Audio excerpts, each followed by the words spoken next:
Hello, friends. How are you? I'm glad everybody could make it tonight. Um, Welcome to the show. As usual, I will be answering questions from my Patreon patrons and my channel members before we get into the live chat. So, if you are joining us live in the chat, um, please hold on to, if you have a question for me or something you want to talk with me about, please hold on to it until I get through the patron and member questions, because otherwise I probably won't see it, because when I start answering the members and patrons questions, I do not pay attention to the chat. Although I do see Kane 20C saying Dana is late. Dana will actually not be able to join us tonight in the chat. She is ushering at one of her local community theaters. One of her local theaters is putting on a production of The Sound of Music, and tonight is one of their shows, and she is volunteering as an usher. So that's what Dana's doing tonight. She won't be with us here, unfortunately. So we all miss her very much, but she's doing something good and hopefully having fun. So anyway, let's go to the patron and member questions. And the first one of those is from Oasis, who is also in the chat. Hi, Oasis. Are you planning to do a tribute video for Louise Fletcher? If not, what's your favorite ever Star Trek where she guest stars? If you are, I'll gladly wait. Well, I am doing a Louise Fletcher tribute video, so I won't go into too much detail. I'm still writing it. It won't be for this coming week. It'll be for week after next week, because I already had videos kind of slotted into my production schedule. But I am doing a video about Louise Fletcher, and specifically about Kai Wynn, because the video will be part of the Trek Actually series. But I mean, she was. I think I've said before, and I know I'm going to say in this video, maybe the most impressive recurring guest star that any Star Trek show has ever had. I mean, she was Nurse Ratched, like, which is one of my favorite performances by any actor in any movie. I think she was just magnificent as Nurse Ratched. One of my favorite Oscar-winning performances, and it's just stunning that the woman who played Nurse Ratched also played a recurring villain in Star Trek Deep Space Nine. Like, it's like, is this real? Is this really happening? Louise Fletcher's in Star Trek. But so my favorite episode where she guest stars, and the episode that I am going to sort of make my focus for the video I'm writing, is Life Support, which is the episode where Vedic Bareil gets the serious brain injury and is kept alive through various artificial means while Kai Wynn is conducting a negotiation for a treaty with the Cardassians, and Kai Wynn is kind of pushing Dr. Bashir to continue to use extraordinary methods to keep Bareil alive so that he can continue to assist her in the negotiations. And you really see how manipulative Wynn is, and how really she is willing to use other people as tools, as pawns to get what she wants, and really doesn't consider other people to be, individuals with rights and with agency. They're just pawns to her, and that comes through really strongly in that episode. And it's one of her most chilling and villainous qualities. So I would say that episode. But I mean, Kai Wynn is always great, and Louise Fletcher was always great. So yes, there is definitely a tribute video coming. Matt L. I finally watched The Batman with Sparkly Emo Boy, and my overall response was meh. It wasn't horribly offensive, but wasn't a spectacular movie either. Personally, I felt like it could have been better as two movies. Movie one would be introducing the Riddler and Catwoman. Riddler would get captured, and Catwoman could turn neutral or just escape, leading up to movie two.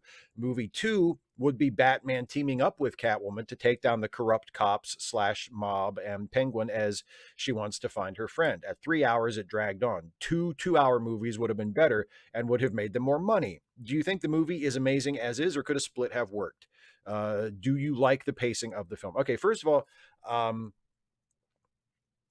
I do not think splitting one 3-hour movie into two 2-hour movies. I would be hard pressed to think of an example where I would ever think that was a good idea, because you've got it down to 3 hours, right? So why are you adding adding an hour to the story. And yeah, I mean, sure, you're cutting it in half, you're making it 2 movies, but I think as you can see with some of the other instances of like 2-part movies, like with especially with the last Harry Potter book where they split Harry Potter and the Deathly Hallows into 2 movies instead of just making 1 movie. I think if you watch both of those movies, it's obvious. At least it was obvious to me when I saw them, and I think I've watched them both at least once since then. But it's pretty obvious to me that those movies are padded out to hell in order to get them both up to an over 2-hour running time to justify having 2 movies. You know, that should have been 1 movie. There's no question in my mind that the last 2 Harry Potter movies should have been 1 movie. And with the Batman, no, that should not be 2 movies. That should be 1 movie. I kind of blanched at the running time as well. If you listen to the Late Seating podcast, you know that I am kind of a baby about running time. I do think that the running times of movies, especially like big blockbuster, Hollywood tentpole movies, has really gotten out of control. I mean, I think rarely, if ever, does like a superhero movie need to be too far north of 2 hours. In fact, I think 2 hours is probably the perfect running time for most superhero movies. And if you start going too far north of that, you really need to start questioning your creative decisions and saying, do I really need all this? Can I not do without some of this? Why is this so much longer than 2 hours? There are exceptions to that, of course. I think The Dark Knight, which is about 2.5 hours, is absolutely fantastic. And I would say The Batman is another exception to that, even though it is around 3 hours. And often that is a running time that would make me go, oh, come on, it doesn't need to be 3 hours. In the case of The Batman, I think it does well with that running time.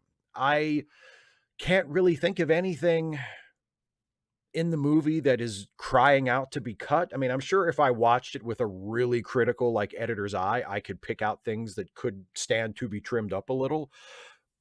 But there's nothing about it that jumps out at me as, oh God, they don't need that. They should have cut that.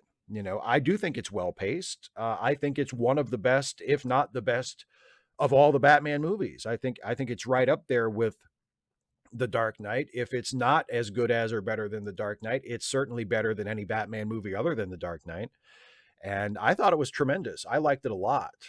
My response was definitely not meh. My response was, oh shit, that was really, really good. So no, I thought it was fine as a 3-hour movie. And that's coming from someone who definitely has grown increasingly sensitive to excessive run times as I have gotten older and as I have seen more movies and as the run times of movies has continued to creep up and up and up.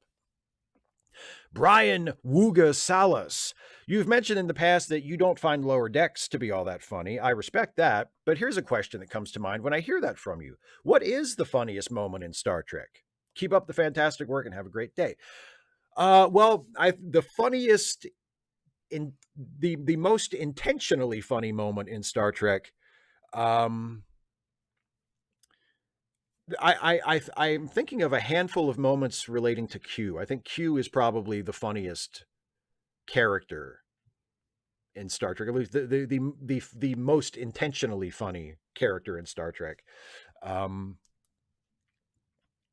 I think when he shows up on what is the episode? Is it Deja Q? No, Deja Q is Deja Q, where he shows up on the Enterprise and he's lost his powers, and he says, and they're dubious that he has really become human, and he says, "What must I do to convince you people?" And Worf crosses his arms and says, "Die." And Q turns on Worf and says, "Oh, Worf, eat any good books lately?" That's a good one. That makes me laugh every time. And then also there's an exchange between him and Data later in that episode when when Q is just complaining about not being able to fit in with the crew and not being treated with respect. And they're in a turbo lift and Q paces all the way around the edge of the turbo lift in a circle. And Data is trying to explain to him that if you want to be part of a starship crew, you have to be able to sublimate your own ego and work together. And he says, it's very important that you learn to work in groups if you want to be successful on a starship. And Q says, "I don't do good in groups. it's hard to work in groups when you're omnipotent. And again, that just drops me. It's such a funny line. Um, and then there are a couple of really funny Q moments in Tapestry, which I think is my favorite Q episode and one of my favorite TNG episodes, period. Um, there's the bit where he comes toddling in disguised as a flower delivery salesman and says, is there a John Luck Pickard here? That's good. There's when he's the bartender and Picard gets the drink thrown in his face and Q shows up, drying the glass and says, and the name of the lady who threw the drink in Picard's face was Penny. So of course Q shows up and goes, Penny for your thoughts. Just a lot of Q moments that crack me the hell up, that make me really laugh. But in terms of unintentionally funny, although maybe this is intentionally funny too, because I feel like they really lean into this in the episode. But in the DS9 episode, Dramatis Personae, when Avery Brooks is going off on his last like megalomaniacal rant before Odo depressurizes the cargo bay and all of the the beings that have inhabited them are flushed out the door. When Avery Brooks is doing his rant and he's like, but see, unlike you, I understand history. My name will blaze across the stars long after your petty treacheries have been forgotten. And I love that because he's just so perfectly over the top with it. So those are some of the moments that come to mind there, but there are lots of genuinely funny Star Trek moments throughout all of the various shows and movies. Duwan, I recently bought the Kelvin timeline movies. Are they an accurate representation of TOS? And Duwan, you sent in a few questions, and it's just one question per customer. So I picked the one that I felt was the most interesting. So are the Kelvin timeline movies an accurate representation of TOS? Yes and no. I think in terms of the characters, the Kelvin timeline versions of all of the TOS characters capture the same essence of their classic versions. I think Chris Pine's Kirk is essentially the same as Shatner's Kirk. There are differences. Chris Pine, of course, as an actor is very different and doesn't play him exactly the same as William Shatner did, but I think there's a kernel of character truth that is shared between them. And I think that's the same with all of the classic characters that we see in the Kelvin timeline movies. I think Carl Urban's Dr. McCoy is probably the closest to the original Dr. McCoy, so much so that there are times when Urban's version of McCoy almost feels Flanderized because he has so many of the same mannerisms and even similar lines and similar sort of, catchphrases, if I can use that term, that are what DeForest Kelly's McCoy would say. And it's like, boy, they're just going for all the McCoy stuff. They're just giving him all the McCoy stuff. And at times it feels almost like they're making him too much like the classic McCoy, or maybe caricaturing the classic McCoy a little bit too much and putting it in with that version of the character. But no, overall, I think in terms of character, they're an accurate representation of TOS. Stylistically, no. Stylistically, the Kelvin films are very different. And, I think it's just a matter of what you're looking for. I mean, if you're asking, are the Kelvin timelines like an accurate recreation of TOS? No, they're not. They're different in many ways, and they are their own thing, but they are also clearly drawing inspiration from classic Trek and riffing on elements of classic Trek and reinterpreting parts of classic Trek for their own, in my opinion, mostly very successful intentions. But no, it depends on what you're thinking about in terms of accuracy. Michael Handeline. So summer of 2022 was officially my worst in 38 years. Lost my job last week on top of everything else. Anyway, using the time off to prep an online TTRPG campaign where everyone is an ensign a la Lower Decks, both the show and the TNG episode, and maybe the ensign's log. Except I never got around to the ensign's log. Was always too busy before, less of a problem now. Do you recommend just starting with episode 1, or has there become a better starting point over the years? Do you have any recommendations for creating stories about low-ranking Starfleet? Maybe something you learned to do or not to do from experience with the Ensign's log. I'm setting it on the USS Fresno, a shit show of a ship, and have come up with some of the eclectic command staff for players to interact with.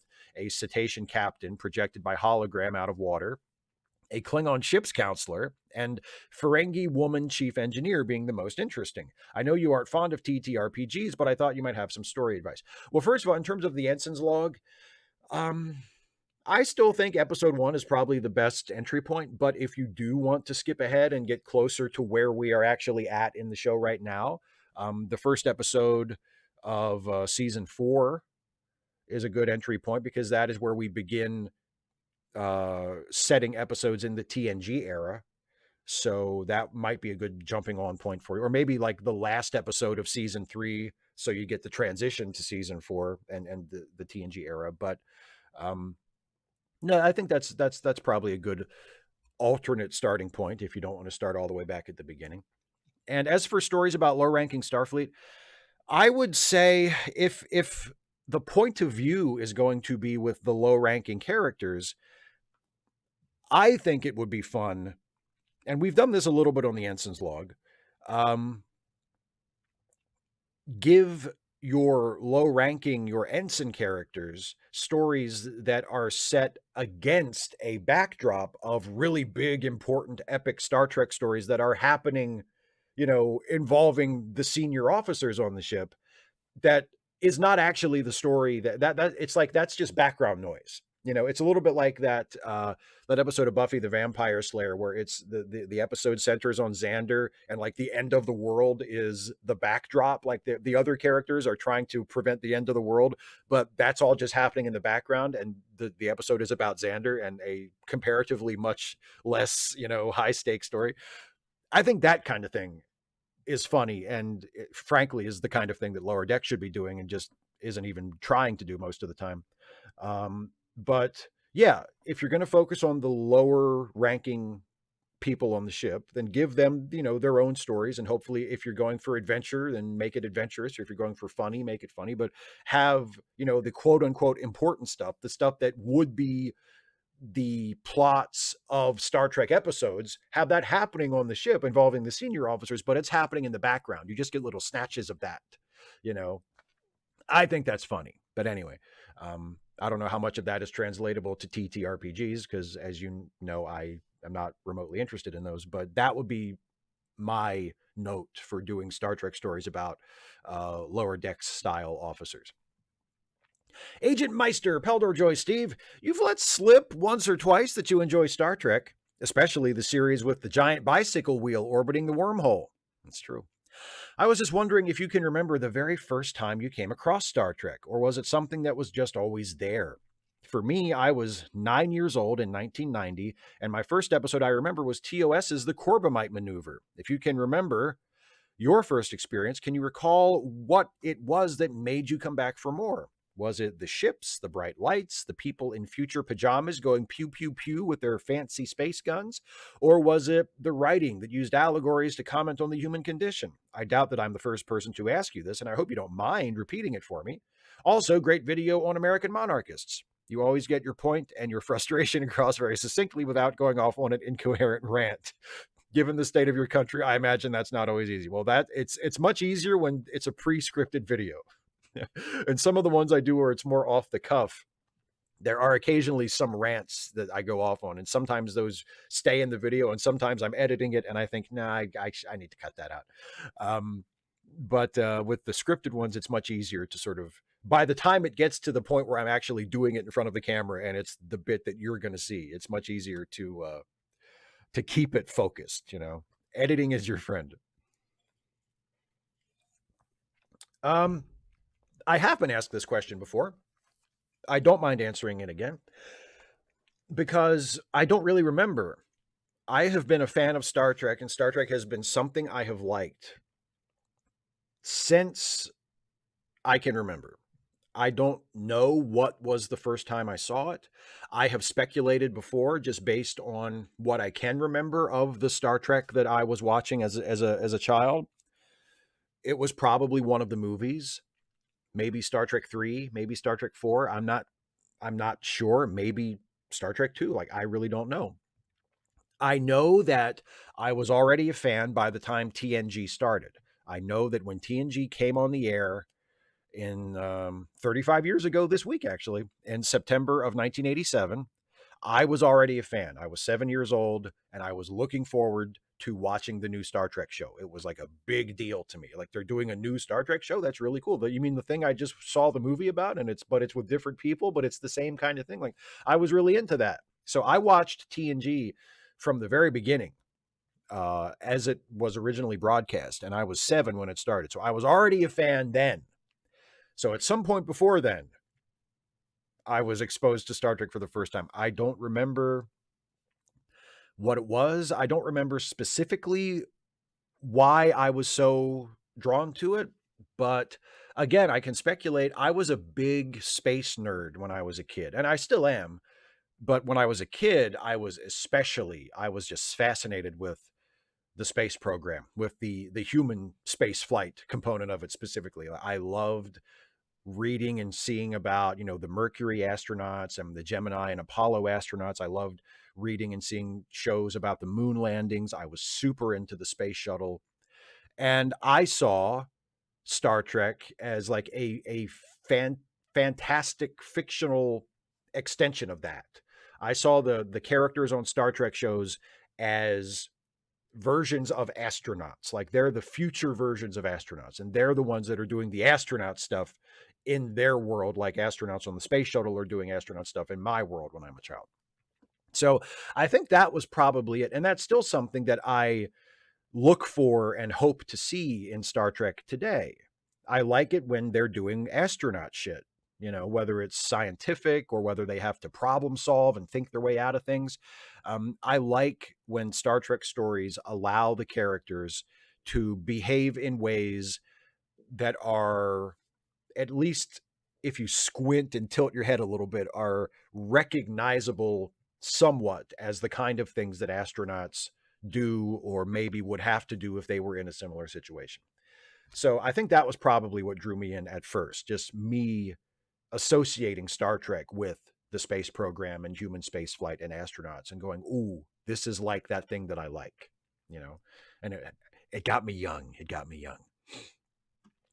Cranagis McBasketball. Hi, Steve. As you know, Louise Fletcher sadly passed away this past week. As a big fan of DS9, I always appreciated how well she played a villain. I'd almost say she did a better job of playing an evil character than Mark Alimo did as Ducat.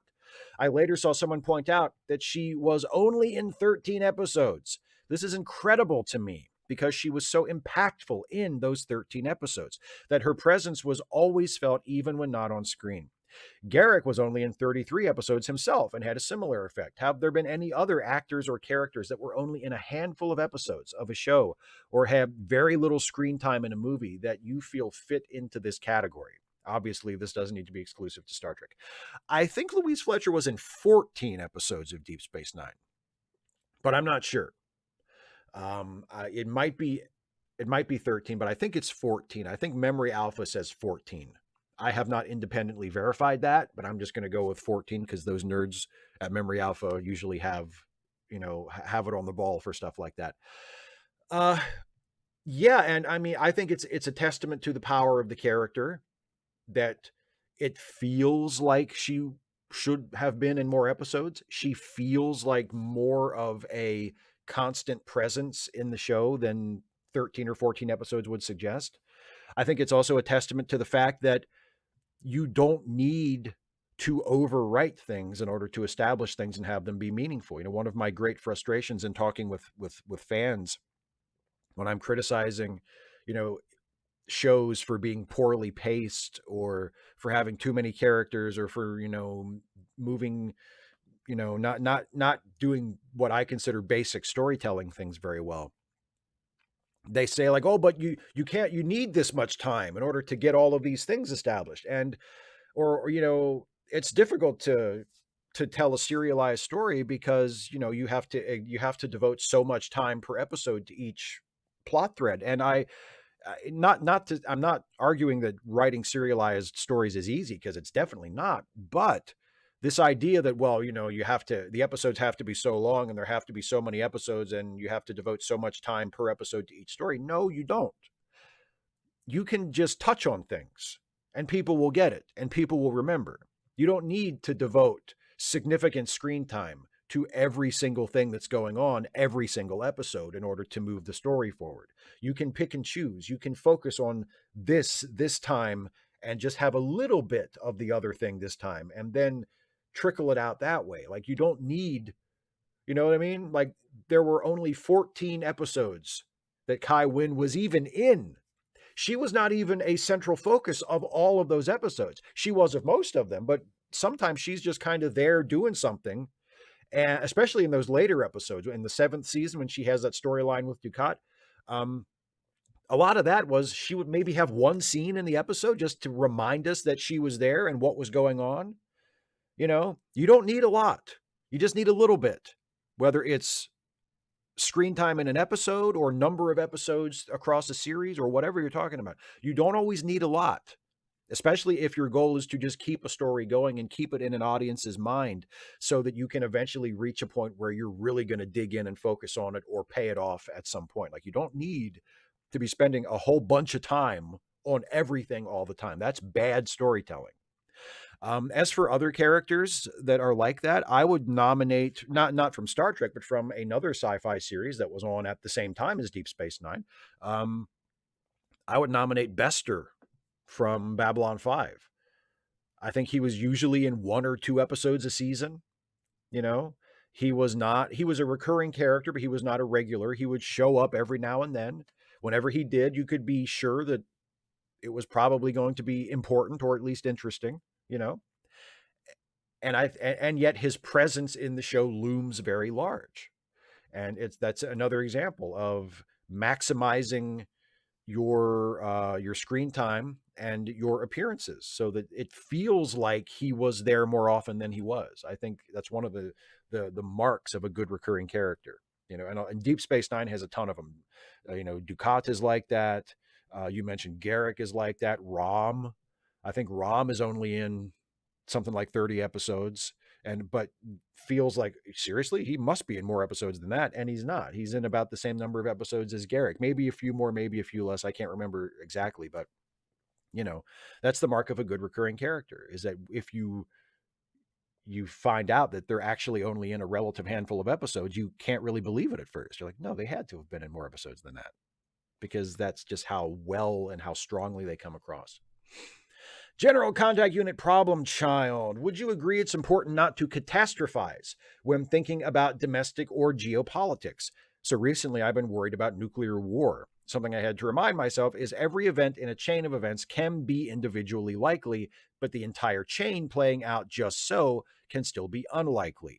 Like, take this potential chain of events, i.e. the one I was worrying about. Because the war is going badly, there's a coup, and Putin gets replaced by one of the hardliners in his inner circle. 2, said hardliner decides to break Russian doctrine and use tactical nukes in Ukraine. 3, the Russian military apparatus actually obey the order rather than removing him. 4, Biden's response isn't constrained enough to avoid escalation to MAD, mutually assured destruction. Even if you wanted to be super alarmist and say each of those has like a 60% chance of happening, that'd mean the odds of all of them happening is like 13%. Does that make sense? Or does it sound like me talking myself off a ledge?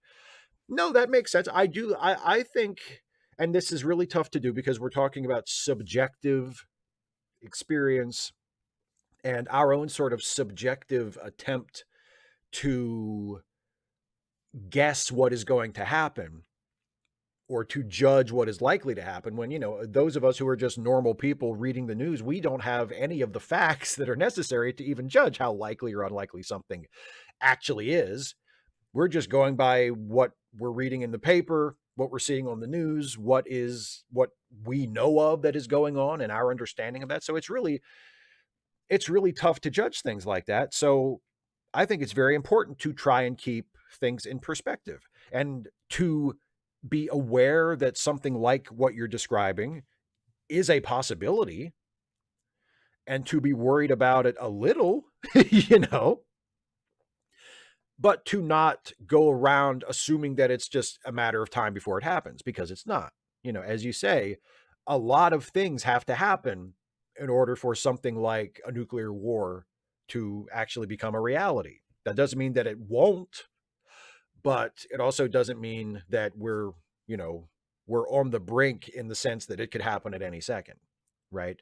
Or that it will happen at any second. I suppose depending on how you look at it, it could happen at any second, but that would mean that a very unlikely series of events has taken place. And as you point out, it's completely fair to say, well, it might be likely that this would happen, but is it likely that this would happen and then that and then that and then that and then that?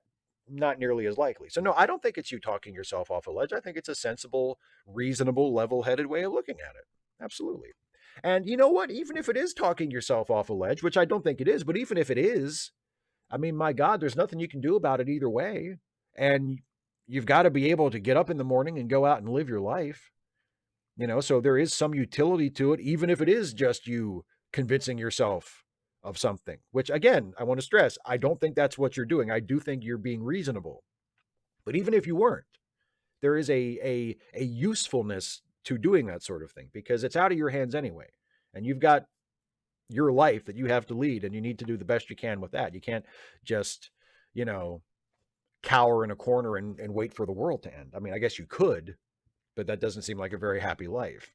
You know, my grandfather told me once, he said, I know that if I owe somebody $5,000 and I have to pay them tomorrow or they'll break my legs, and I know that I do not have that money and I'm not going to get that money in time, I'm at least going to try to get a good night's sleep tonight, because there's nothing I can do about it tomorrow. What happens tomorrow is going to happen, and me worrying about it is not going to change it one way or the other. Now, that's not always reasonable. I mean, you can't just, if you know you're facing something terrible tomorrow that you can't prevent, it's not as easy as saying, well, I can't prevent it, might as well relax and not worry about it, right? You're still going to worry about it. It's only natural. But the idea, the intention behind that, I think is wise, you know? So anyway, no, I don't think you're just talking yourself off a ledge. This week, the role of number 2 will be played by David Colby. The scene, YouTube headquarters. Steve Shives arrives, driving his Lotus 7, and then storms inside of YouTube headquarters. He furiously turns in his resignation, and then returns home, only to have knockout gas sprayed into his room out of a modified Stuffy's nose. He stumbles, falls, and awakens in a seemingly perfect replica of his home. But rather than his familiar neighborhood, he is instead trapped in the conformist, surrealist village. They want information, and by hook or by crook, they will get it. Why did Steve resign from YouTube? Was it the Russians? The Chinese? Inquiring minds want to know.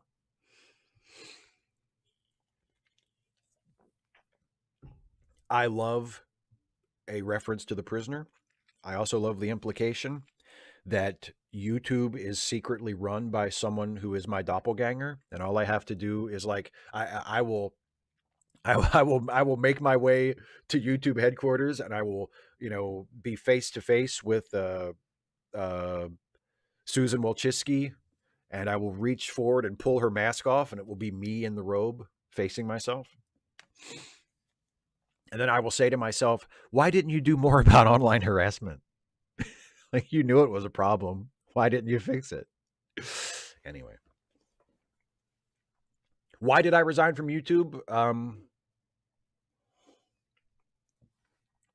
I don't know, because everybody started making those fucking 4 and 5 hour long videos, and I just refused to do it. So I was like, if that's how it's got to be, I'm out. Stephen G. Clenard. Hey, Steve, in the last Ask Away, you were asked what Star Trek crossover you would like to see. Unfortunately, you blew it and missed the clearly obvious answer: Star Trek TOS and Batman 66. Who wouldn't want to see William Shatner and Adam West team up to fight crime and restore the timeline? Although it's easy to dream up gags, which I may share in Superchats, I don't have a specific plot in mind, but that's what my Patreon dollars pay you for. So, what brings the Enterprise to Gotham City? What misunderstanding initially pits our heroes against each other before they team up? Who are the villains, and what are their devious plots? Let me see.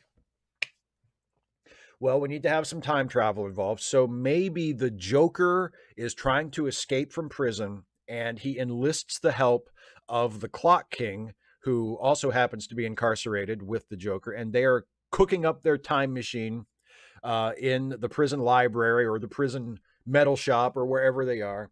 And it's supposed to be a bomb. It's not supposed to be a time machine. It's supposed to be, wait, it is a time machine, but the plan is to go back in time to before they were arrested so they can just get away, right?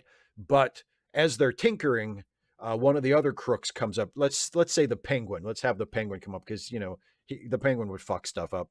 The Penguin comes up and interrupts them, and the Clock King accidentally turns the dial on his time machine forwards instead of backwards, and all three of them are right next to the machine, and it accidentally blips all three of them, not to the past, but to the far future.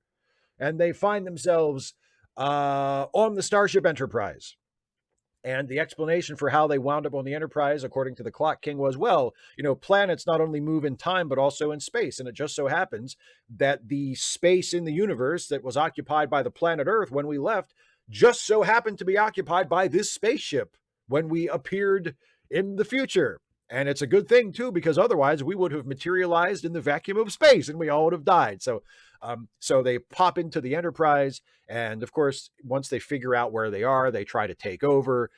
That doesn't work out. They are captured. Captain Kirk and Spock kind of talk it over. And they're like, okay, what are we supposed to do with these guys? So, of course, they do the slingshot around a star and take the Enterprise back in time to the 60s. And they're going to drop them off in Gotham City. But they don't really understand this contemporary world because they've only begun to do historical research on the late 20th century. So, when they see Batman and Robin, they, of course, think that they are masked criminals. So when Kirk and Spock beam down to look for the police, they see Batman and Robin and assume that they're vigilantes up to no good instead of duly deputized officers of the law. So there's a fight, and then eventually they sort it out. But with Kirk and Spock and McCoy and whoever else is on the away team off the ship, the Joker and the Clock King and the Penguin have been able to take control of the Enterprise. So that becomes a threat, and yada, yada, yada. It all ends up okay. The Joker and the other crooks wind up back in prison. Batman and Robin and the crew of the Enterprise reach an understanding and become friends. And the Enterprise time warps back to the 23rd century. You can fill in the blanks yourself, but there you go. There's your basic plot. Some random geek who says, fuck no, COVID isn't over. Mask up, you bastards. We agree on that. Yeah, we agree on that, buddy. Hey, Steve, a friend of mine was in a tough spot. He went for 3 days without food and didn't get paid until Thursday. He received $20 on Tuesday to hold him over. For whatever reason, he didn't want to ask for money because that would make him feel bad. A young mid-20-something from the USA was going to be moneyless and foodless for a few days, but didn't want to be asked to ask for money while starving because he would feel bad. Fuck this society that so successfully shames folks from asking for help. They would rather go starving instead of begging for money. He said, growing up, I would get yelled at for asking for stuff. Fuck that culture, fuck American exceptionalism and British stiff upper lip. And all this while I gave my last $45 to Joanna on Tuesday because the end of the month is always the hardest for her. Capitalism is cancer. Steve, what is wrong with our world that someone would continue to starve rather than feel bad for asking for money? Well, I think you touched on it in the question. I think you have that drilled into you growing up. I will say, I don't think I would take it as far as going without food for 3 days. I feel like if I was in a situation where I knew I wasn't going to have food, I would humble myself and ask for help, whether it would be from people on the internet or from my family or whatever. But I do understand the mindset. I know intellectually there's nothing wrong with it. I know intellectually if you have a need, there is nothing wrong at all with asking for help from other people in order for you to meet that need. Like, there is no reason to be ashamed of that or embarrassed about that. But I also get the mindset, the emotional state of not wanting to ask, of not wanting to admit weakness, of not wanting to be a burden to other people. I understand not wanting to do that, even though I also know in my head that there's nothing wrong with doing that if you're in that situation, right? So, I think it's cultural, it's upbringing, and I agree with you. It is fucked up. If you are in need of help, whether it's financial help or help doing something or help getting somewhere or whatever, it's like the old cliche of, well, men don't ask for directions. It's not as much of an issue now that most of us have smartphones that can give us directions. But, back in the day before everybody had a computer in their pocket, it was, oh, men don't like to ask for directions. And again, I agree. That's a silly mindset, but I understand it emotionally because it's admitting weakness. It's admitting that you don't know how to do something. And again, there's nothing wrong with that. And we shouldn't feel that way, but a lot of us instinctively do. And that's something that we have to sort of push past. And I think it's good that we do push past it, but it's there. It's in us because of the way we were raised, because of the culture, and yeah, America has that pull yourself up by your bootstraps, rugged individualism, make it on your own steam kind of thing, which isn't necessarily bad, but can become toxic very easily. And I think has become toxic in many ways, especially in terms of like our broad sort of national culture, this idea, well, if you ask for help, then you're asking other people to pay for you, and you're asking other people to make your way instead of making your own way. And that's wrong. You shouldn't do that. And the reason you need help may not even be due to anything you've done. You just may find yourself in a bad situation and you need some help. And why should you feel bad for asking for that help? Well, you shouldn't, but maybe you do because of everything. But I agree with you. It sucks. It sucks. And it's something that should change. Travis Lundy, do you think Starfleet is at heart a military organization, like today's standards? Otherwise, is it perhaps something in the future that has a semblance of military, but isn't quite what we would recognize? I think it's probably that second option. I think it is military-like, but is not perfectly analogous to the military. It's a little bit like, to me, Starfleet is like an incredibly robust, multi-level version of the space program combined with a military hierarchy and ranking system. I think that's the best way to try to envision Starfleet. There isn't really anything like it that exists today. It's like a military organization that focuses mainly on scientific and humanitarian missions instead of military missions. There is still a military aspect to it, not only because of the ranks, the naval ranks, but also in Star Trek, if the Federation goes to war, who fights the war? Starfleet fights the war. So Starfleet is a military organization to a certain degree, but it also does things that we don't normally associate with the military and does them in an amount that we certainly don't associate with the military. So I think the military is a good reference point.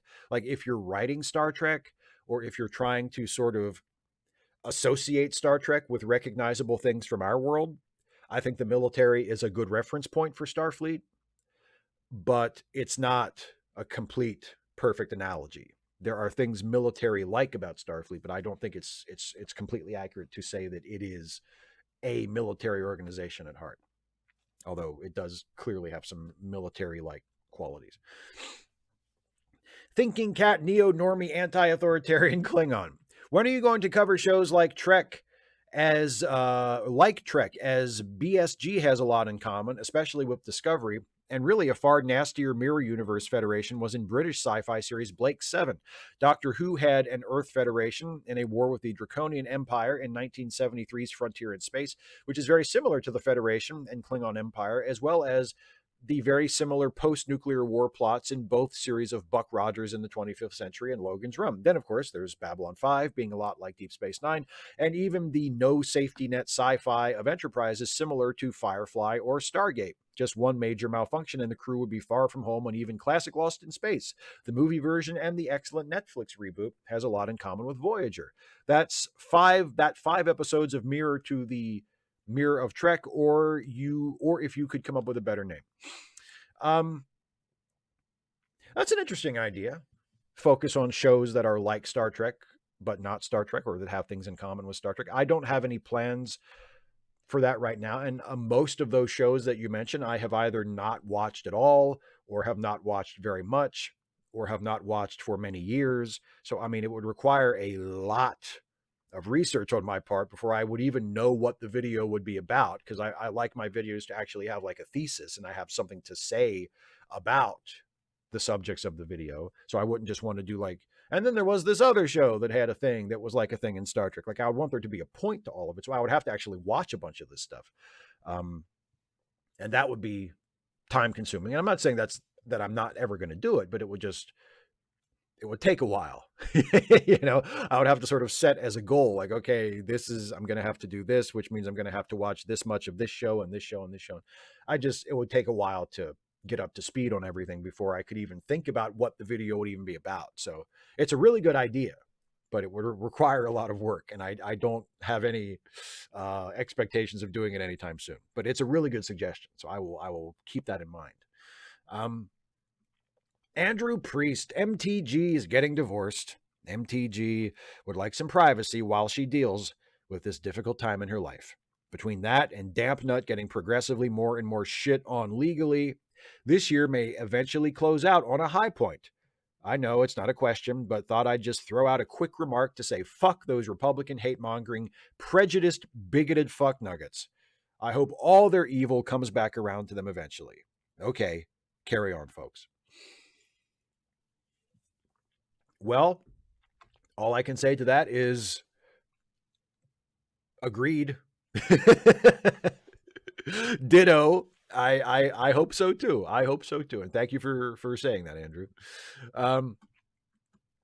Isaiah Taylor. So, Steve, by now I'm sure you've heard of the destruction from Hurricane Ian devastating my home state of Florida.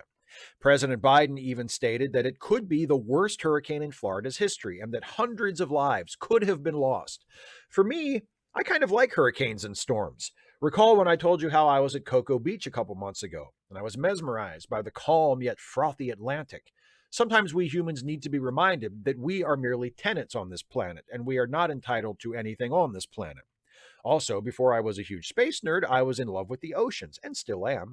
And when I was in high school, I wanted to be a hurricane hunter, seriously. Who knows? Maybe they need videographers to document them. Could be a great job opportunity. Also, saw a rich kid whining about how he lost his $1 million sports car in the storm. Wah, wah. Agree with my opinion, Steve? What are your opinions about storms? Well, I definitely agree with the wah wah about about the dude who lost his $1 million car. What were you doing with $1 million car in the first place? Fuck you. The best thing that could ever happen to $1 million car is that the fucking asshole who loses it, who owns it, loses it in a fucking hurricane. Fuck you. Oh, the poor guy. He lost his $1 million car. You can't see because of the framing. I'm playing a violin. Anyway, I don't know if I would feel that kind of romantic feeling about a hurricane necessarily, but storms in general, like a good thunderstorm.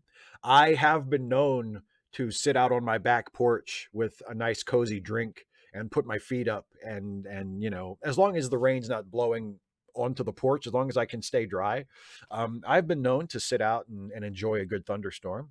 You know, I do think there's something nice about a storm, as long as it's not dangerous. I mean, if I felt like there was a danger, then I would not want to be outside. And if I felt like, or if you know the local authorities had said you need to get out, I would do that. You know, but I get the appeal of storms. You know, and you're right. There is something very humbling about it. You know, there is something very much like, you know, we do not have control over this. We are at the mercy of this planet in a way that we don't usually like to think about for understandable reasons. But yeah, I dig storms. Maybe not the great, big, potentially lethal ones, but I do dig storms. Joe McClory, how are you feeling about the midterms? Do you think that the overturning of Roe and the general hate-based politics of the Republican Party can drive negative voter turnout the way, say, Trump did? Do you think the strategy of backing the Trump candidate in the primaries to face off against Wes Moore was wise? Any other races in Maryland you've been following? I know this is 4 questions, but they're related, so feel free to ignore any of them or give really quick answers so you're not tied up on the stream with my question. I feel pretty good about the midterms. I think I answered this a little while ago, maybe in the last episode. I can't remember if CMAC asked or somebody else, but I feel better about the midterms than I did a few months ago. I still don't feel great about them. I don't think it's like a lock, but I feel more optimistic than I had. And as far as the strategy of backing the Trump candidate, like I am not usually in favor of that. I feel like that can backfire pretty easily, as it did with Trump in 2016. But in the case of our Maryland governor's race, it looks like Wes Moore is going to win. Now, he may have won anyway because, you know, it's a Democratic state, and we do have a very bad habit of electing Republican governors in Maryland, which is something that gives me endless frustration and I will never understand. But it didn't seem like any of the Republicans who were vying for the nomination really would have had a realistic shot. So the fact that the fringe guy got the nomination probably did help Wes Moore. And it seemed like it seemed like the Democratic nominee was probably going to win this time, no matter who it was. I'm really happy it was Wes Moore. I voted for him in the primary. I'm super looking forward to voting for him in the general, and all signs point to him winning relatively easily. So I hope I hope that turns out to be the case. And of course, I am following my district's congressional election. David Trone, our representative, who is a Democrat, is running against an old nemesis of mine, Neil Parrott. People who have watched my channel for a long, long time know that Neil Parrott used to be a state delegate in Annapolis for my district. And then eventually he left. He was appointed to a position in the governor's administration, and he left his office as a state delegate. And now he's running for Congress. He is also probably going to lose, although it is not as much of a sure thing as Wes Moore. I wish it was, because Neil Parrott is a massive piece of shit, and there is no excuse for anybody voting for him for any reason. I'm probably going to do a video about this coming up in the next few weeks, talking about, just to remind everybody, to bring Neil Parrott back into at least my conversation, and just to remind everybody what a massive fucking piece of shit Neil Parrott is, and why nobody should vote for him ever, and why it's a goddamn embarrassment that it's even a remote possibility that he could be elected to Congress, much less, more than a remote possibility. But it seems like David Trone is probably going to get reelected. I hope so. I'm going to vote for him. He's been a fine congressman so far. So yeah, but I'm keeping an eye on that race as well. CMAC, who is late, but fashionably so. Good day, Steve. First, I want to take a moment to acknowledge the brave young women and some men protesting the oppressive regime in Iran, burning their hijabs, risking their lives in the face of absolutely brutal oppression. They're a shining example of young people's bravery. Solidarity with Ukraine and with the Iranian people, and I will co-sign that wholeheartedly. Away from that, Ensign's log. This week, I have to say I'm with Lieutenant J.G. Johnson here. Goop? It is Boston cream, Bavarian cream, if you're nasty. Not really a question, but I love eclairs and creme brulee and any Bavarian cream-based dessert. How about you, Steve? Any particular style or ingredient that always gets you? I love a good Boston cream-filled donut. That is definitely up there for me. But if we're talking donuts, and we're talking filled donuts, my absolute favorite is a white cream filled donut. I think it's called Holland cream usually. It's like a white sweet cream that is like the stuff in the middle of like the chocolate covered Krispy Kreme donuts. Oh my God. I love it so much. And my favorite way to eat a chocolate cream filled donut is to stash it in the refrigerator overnight so that not only is it cold, but the icing, the chocolate icing on top and the filling in the middle gets a little hard, not like brittle hard, but it solidifies just a little. So there's just a little bit of resistance when you bite into it, and oh God, so good. Delicious, absolutely delicious. If it would not mean completely wrecking my health and my diet, I could happily live on chocolate covered cream filled donuts for the rest of my life. They're just one of the most wonderful treats that I could ever give myself. So that's, yeah. But no disrespect to the Boston cream either, because that is right up there. If I'm getting like an assorted dozen donuts, if I go like to the bakery or something and I'm getting an assorted dozen donuts, I've got the big box and I'm picking out the ones I want. There's going to be at least a few chocolate cream filled. There's going to be a few chocolate Boston creams if they have those. There's going to be powdered cream filled, and then maybe a couple of glazed, just to kind of round it out so I don't feel like such a hog. But yeah, exquisite. Lyra Faye, which Star Trek TNG character do you think had the best arc or that developed into someone with more depth? That's a really good question. I think we have to go with either Worf or Data, because those are really the only two characters that had like an arc. Wesley kind of has an arc too. I don't really like where Wesley's arc ends up, and I don't like Wesley sort of turning into, oh, he was a special boy. I feel like that's a little hackneyed and doesn't play to the strengths of that character. But Wesley does change. He does have an arc. But no, I think probably Worf or Data. And Worf would be my pick if I had to choose between the two of them. All love and respect to Data, who is a terrific character and had a very good arc, especially if you factor in the movies and how he eventually gets his emotion chip, even though that's really inconsistently portrayed. Data has a good arc, but I really like Worf's arc. And yet, I mean, the most interesting parts of Worf's arc take place once he moves to Deep Space Nine, but he has an arc on TNG as well. He goes from the random guy who sometimes is on one of the bridge consoles and sometimes you're not sure what he's doing in the first season to the chief of security in the second season. We learn a little bit about his romantic past when Kalar shows up. Then, Alexander arrives in the next season and he becomes a dad, and we learn a little bit about his adopted human parents. And he doesn't have a super dramatic change and character growth, but he definitely has more character growth than pretty much anybody else on the Enterprise, with the possible exception of Data. So I would say Worf has the best TNG character arc. John Burns, hi Steve. Hydrate. Why don't movie studios simply remake Kevin Spacey movies? Is it because they have scripts and other good actors with roles that are difficult to play? It's fine and all to reboot sci-fi and fantasy movies. No one of consequence cares about those, and CGI can't wash away Spacey's sins. Do you think the studios are relieved his career crashed, so no one suggests that idea in Hollywood?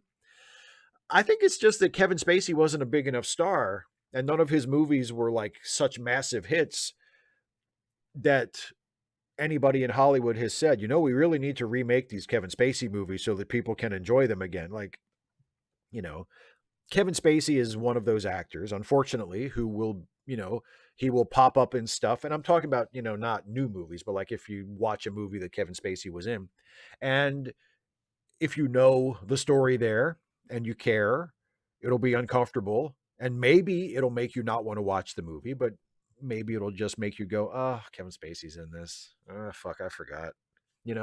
But then you'll kind of get past it and you'll watch the movie and it'll be what it is. But no, I don't think there's any need to remake Kevin Spacey movies. I don't think his movies were that, central to the American film industry that there's anything that is going to be like sorely missed if we decide just not to watch Kevin Spacey movies at all anymore. So, and I think that's probably why people haven't suggested that. I mean, they did remake one, or they didn't remake it, but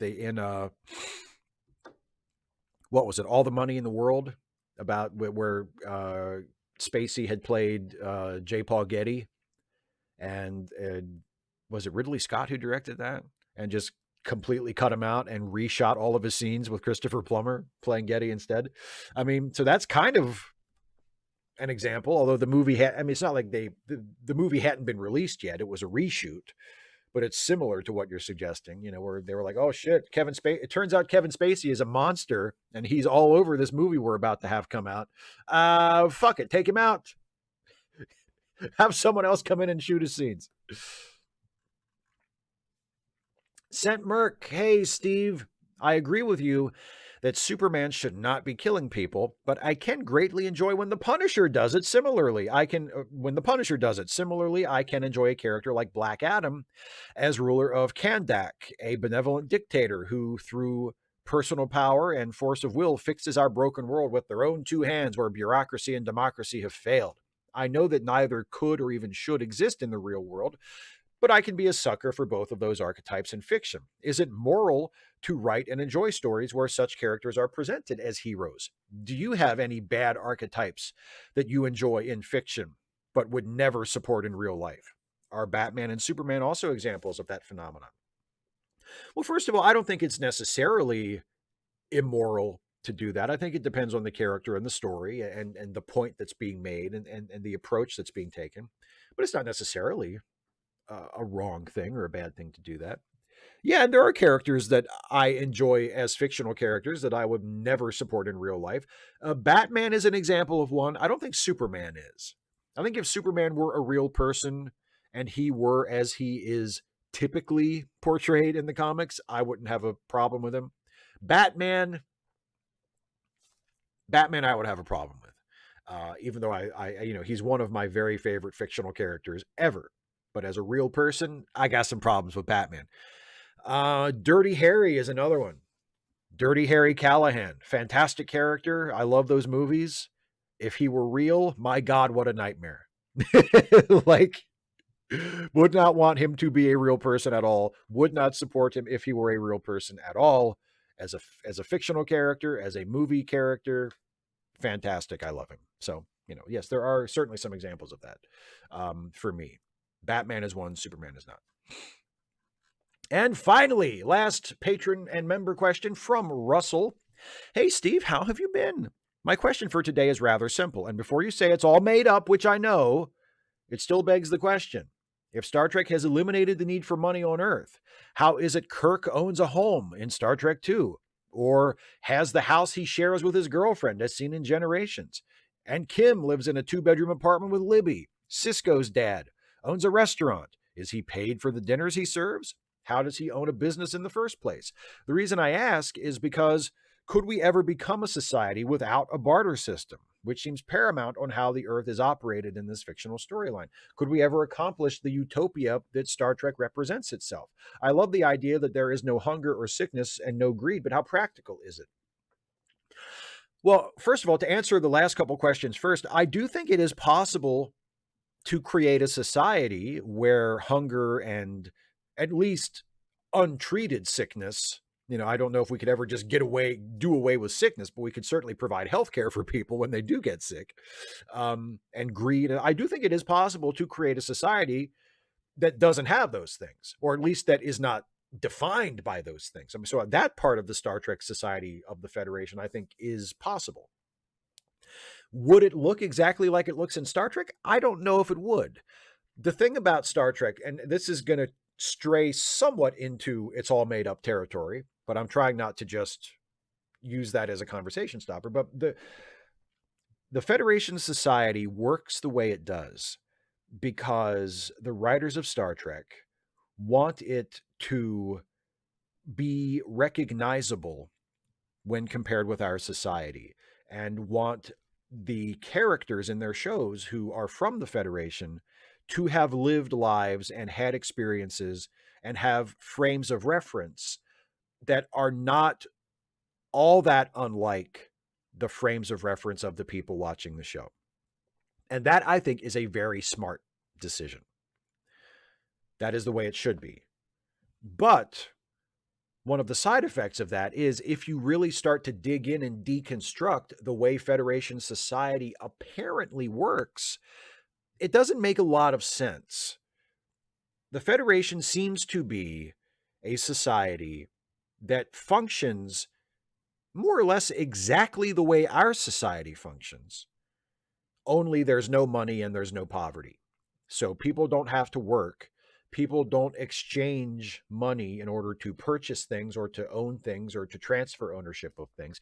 People do still own things, and things that would be considered like private property. Like people own houses and estates and vehicles and things like that, but they don't buy them. At least we presume they don't, because we're told repeatedly that there's no money.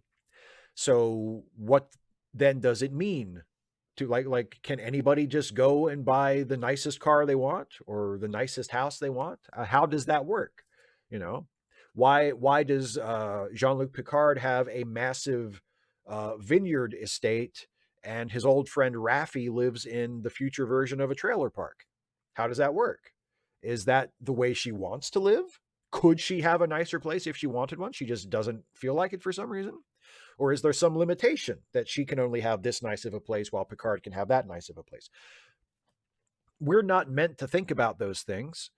I don't usually think there's much point in thinking about those things. I don't think that's what any of the stories are about. And I don't think we're meant to spend time, pondering these questions. But the underlying reason why it works that way is because that's the way our society works. And Star Trek is, yes, meant to be aspirational and is meant to show us, it's possible to overcome these obstacles that hold us back now. It's possible to overcome prejudice and violence and hunger and, international conflict and greed. It's possible to overcome those things. And once we do get past all of those things, the world will be an immeasurably better place. That is part of the message of Star Trek. But in presenting that message, they also don't want to make the world that these characters live in so different from our own that in and of itself would seem to require explanation. Because that's not what the show's about. The show is about characters and stories and social commentary and all of these other things. It's not about explaining why the future of the Federation works the way it does or how it got that way or any of that. That's not what the show's about. Personally, that's not what I want the show to be about. So I'm glad that they've kind of taken a shortcut and said, yeah, it's basically our society, only there's no money and there's no poverty, but everything else pretty much works the same the way it does for us. Whether that makes sense or not, who knows, but it's familiar. And because it's familiar and because we know the way it works from our experience, we kind of just don't notice it most of the time, which is good because we're not supposed to notice it. That's not what any of it is about. But so yeah, that's my answer to that. I hope that is useful to you. And I hope that was a little bit better than just me saying it's fake. It's all made up. It works however the writers say it works. So that was it for the patron questions. I would love to spend the next, let's say, 52 minutes with everybody in the live chat. So let's see what is going on in the live chat. How is everybody? I hope I didn't ramble on too much answering the patron and member questions.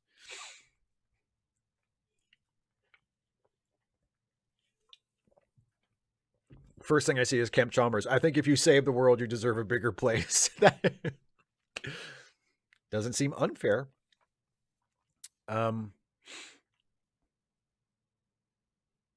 Oasis says, I still feel like there was a UBI system in the background. In one of the books I read in preparation for the video I made about Star Trek's economy a few years ago, there was a suggestion that it wasn't UBI in terms of money, but it was in terms of like resources or energy allocations, that everybody was automatically allocated the amount of energy that they would need to consume in order to live, a comfortable life. And then you could earn the right to live in such a way that consumed more energy. You know what I mean? So it was like almost like energy was the currency instead of some kind of monetary system. Super chats coming in. Thank you very much, everybody. Keep them coming. John Burns says, way too early to pick for 2023 Stanley Cup winner. I mean, it's always too early for me because I don't usually follow it that closely. So when is the Stanley Cup? Is the Stanley Cup in the spring?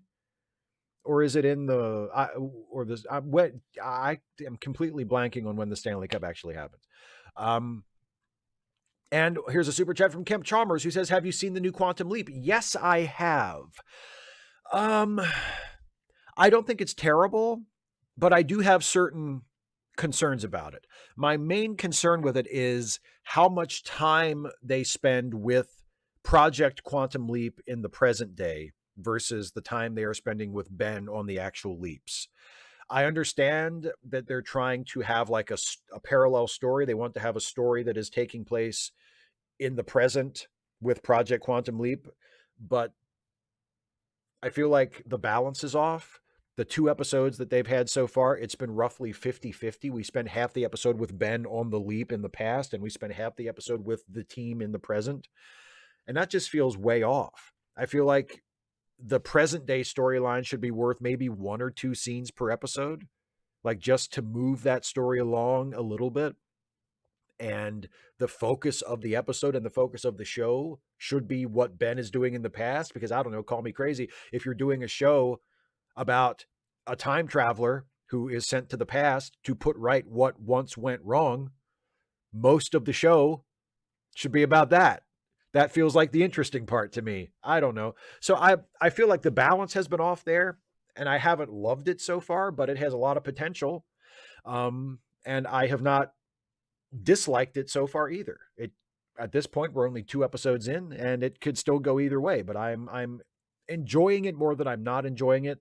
And I am willing to keep watching it and hope that it gets better. I just saw another, a super chat from Stephen G. Clenard. Oh boy, TOS Batman 66 gags. All right. Kirk fails to blow up the Bat computer due to its Bat anti-paradox circuitry. Kirk and Spock bat walk up a Jeffries tube. Holy shit, dude, you came loaded for bear. Okay. The Kirk and Spock bat walking up a Jeffries tube is great, but my God, that gag with Kirk trying and failing to talk the Bat computer to death. That is quality work, buddy. That is quality work. That is a goddamn brilliant gag. I love that. Okay, there's John Burns with another super chat says, claims to love hockey. Stanley Cup. I said I love hockey when I watch it. I also said I don't watch it that much. Aha, pay attention, John. Another one from Steven, another super chat. I'm a doctor, not a crime fighter. Phasers are rendered useless by the utility belt's Bat ray gun nullifier field. Yeah, or maybe just the Bat shield. I always love the Bat shield. Maybe Batman whips out the Bat shield and that stops the phasers. Although you're right, like an incredibly convoluted label for something is more in keeping with the Batman aesthetic. So the Bat ray gun nullifier field is probably more on brand. Here's a couple. There were a couple that people said that weren't super chats I want to get back to. 255 AD says, you said you live in Washington County. Do tourists ever turn up in Washington County thinking it's Washington, D.C.? They're in the same state after all. Not to my knowledge. I don't know. I have never heard of that happening. Washington, D.C. is not that far away, but it's still pretty far away. And I mean, if you're looking at a map, I mean, it's way easier to see Washington, D.C. on a map than it is to see Washington County. So I don't know if that's ever happened. I would be surprised if that had ever happened. Eyes Only says, do you think Star Trek 4 will find a new director? I really hope so. I just watched Star Trek 2009 again recently because we reviewed that in the new episode of Late Seating. That was our movie this week. And goddamn, I love those Kelvin timeline movies. Like I really, really like them. And, you know, and it would be really nice to have a 4th one. I mean, if it doesn't happen, it doesn't happen. We got 3 and, you know, that's fine. But if they do have a 4th one, and it's good, I would love that. So I do hope they find another director. Yeah. Michael Henline says, I actually started the Ensign's log since I submitted my question. Baby just became Armus. All right. So you're making your way through. Cool. I hope you're enjoying it. Daryl Lett says, okay, Steve, when I think of Maryland, I think of Spiro Agnew. Well, you know, he was our vice president. I think he is he's the highest ascending Maryland politician. We've never had a president from Maryland, but we have had a vice president from Maryland, and unfortunately, it was Spiro T. Agnew. Let me see. A couple more super chats coming in. Let me see. Oh, wait a minute. Kirok 2011 says, my problem with the new Quantum Leap is the lack of Scott Bakula. So, Bakula, lack of Bakula, Lacula. I love Scott Bakula. I do not have a problem with Scott Bakula not being in the show. Like, I think that's completely fine. It's just like doing a Star Trek show without William Shatner. I think that's completely fine. If he does show up at some point, I hope it's for a good reason and it's not just for, a pandering fan service cameo. I hope that if they do bring Sam Beckett into the show, it is for a good story and for a good reason. And if that is the case, I would love to see Scott Bakula in the show. But first and foremost, I would like to see it become a better show. 2 to 5 ADs. Oh, there was a super chat with the question. Well, thank you for the super chat. I'm sorry I didn't get to it sooner, but I'm glad you decided to spend £5 on it. I appreciate that. Here's another one from Stephen G. Clenard. Hot Chekhov Aunt Harriet love affair subplot. Wholly idealized futuristic utopian metaphor for the United States Batman. Oh, that is some good stuff. And the May-December romance between Chekhov and Aunt Harriet. That's great. That's great. Oh, Viticus. Some days you just can't get rid of a tribble. Hey, that's a good one too.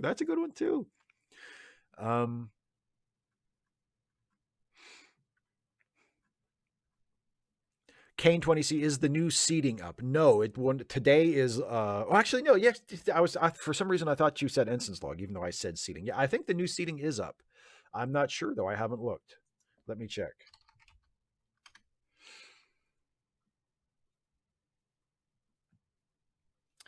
It is not.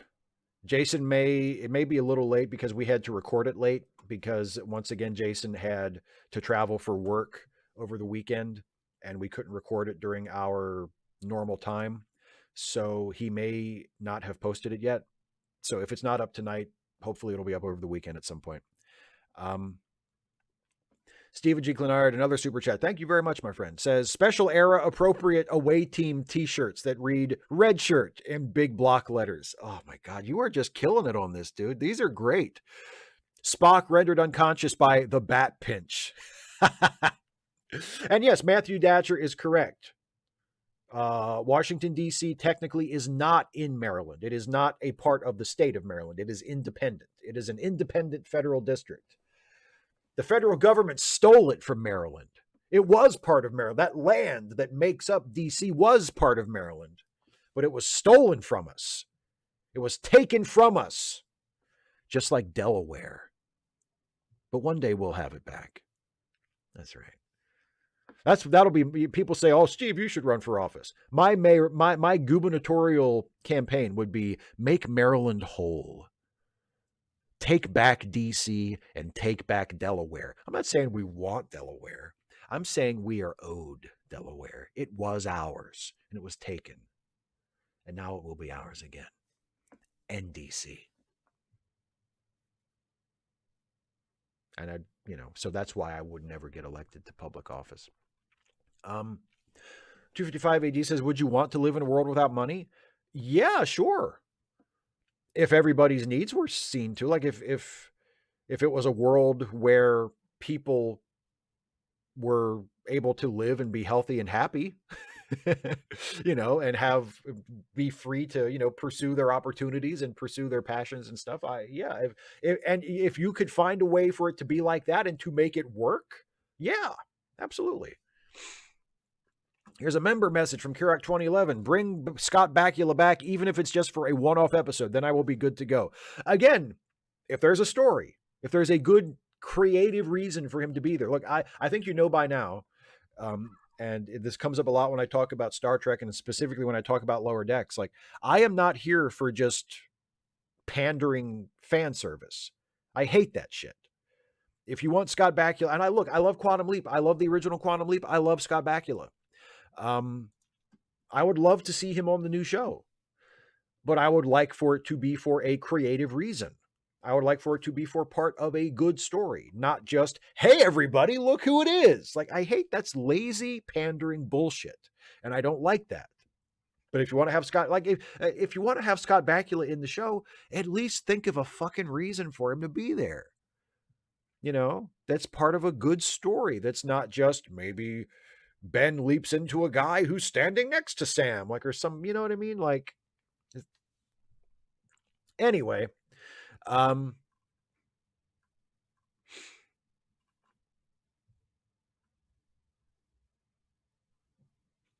CMX says, sorry to ask a late seating patron question. Is is Uncut the same content as the main episode, just unedited, or is it a pre-show? It is a pre and a post show plus the full podcast. Yeah. Jason doesn't usually edit the podcast all that much unless there's like a big screw up or something where we have to take something out or there's like a delay in the middle of the recording. Jason usually doesn't cut a lot of stuff out of late seating. But yeah, the uncut version, it's first of all, it's also on video, so you get to see us as well as hear us. And we usually do a decent length pre-show where we talk about movies and stuff that we've been doing lately, and then we do the proper late seating episode, and then there's usually a little bit of small talk afterwards. So it's uncut episode, pre-show, post-show. Kane 20C, it'd be great if they brought Sam back home. Yeah, if there's a good story. If there is a good story. Anonymous Science says, any thoughts on what we can do as a society to better regulate alt-right misinformation spreading through social media and being boosted by the AI algorithms? Report anything that's reportable. And other than that, don't engage with things if you don't have to. Like if you want to draw people's attention to, like, for instance, a tweet that has misinformation, don't retweet it, like screen cap it and tell people enough information so they can go find it for themselves if they want to report it themselves. But don't retweet it, because that only helps boost its standing with the algorithm, and it will only get, and same thing with like a YouTube video, you know, engage with it as little as you can, you know, in order to do what you need to do with it. But, you know, you take advantage of the tools that are there to deal with that stuff. And also, you know, use your voice, speak out, ask for better tools and for more aggressive action on the parts of the platforms. Let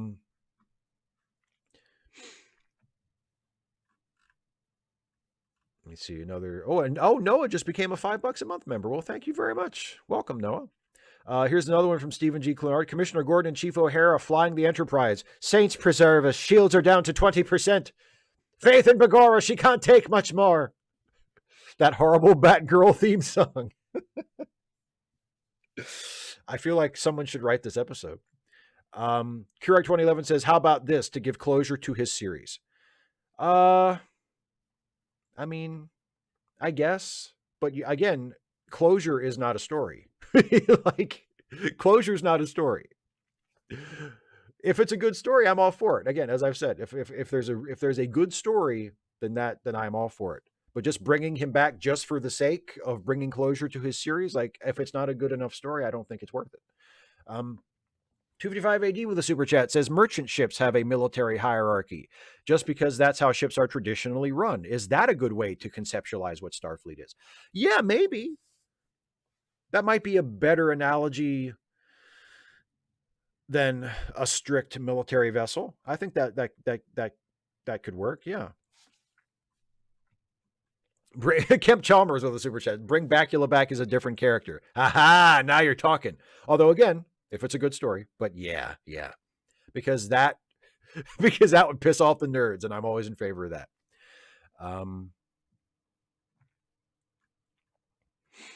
Paul O'Kelly says, maybe if Sam takes the place of Al, the bar person in the last episode, to guide Ben if he ever gets really lost in himself. Now, see, that's a good idea. I mean, that's a good premise, right? You'd still have to write the episode, but that premise, I think, is interesting and would be a really interesting way to use Sam. If you could come up with, you know, some place for it to go after that. But that idea, I think, is a promising start. You know, Ben gets lost on one of the leaps or begins to doubt himself or whatever, and leaps into that bar just like Sam did, only instead of Bruce McGill being there, it's Scott Bakula as Sam Beckett. That'd be great, potentially.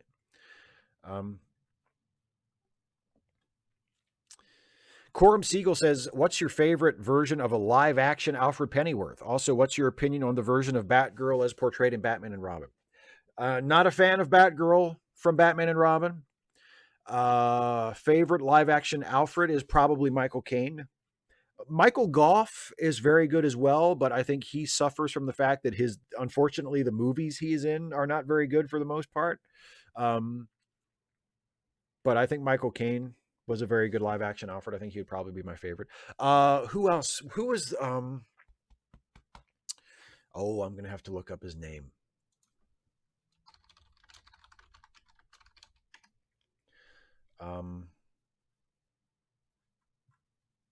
Sean Pertwee, who was Alfred in the Gotham TV series on Fox, which was not usually a good show, but Sean Pertwee as Alfred, I thought, was usually very good.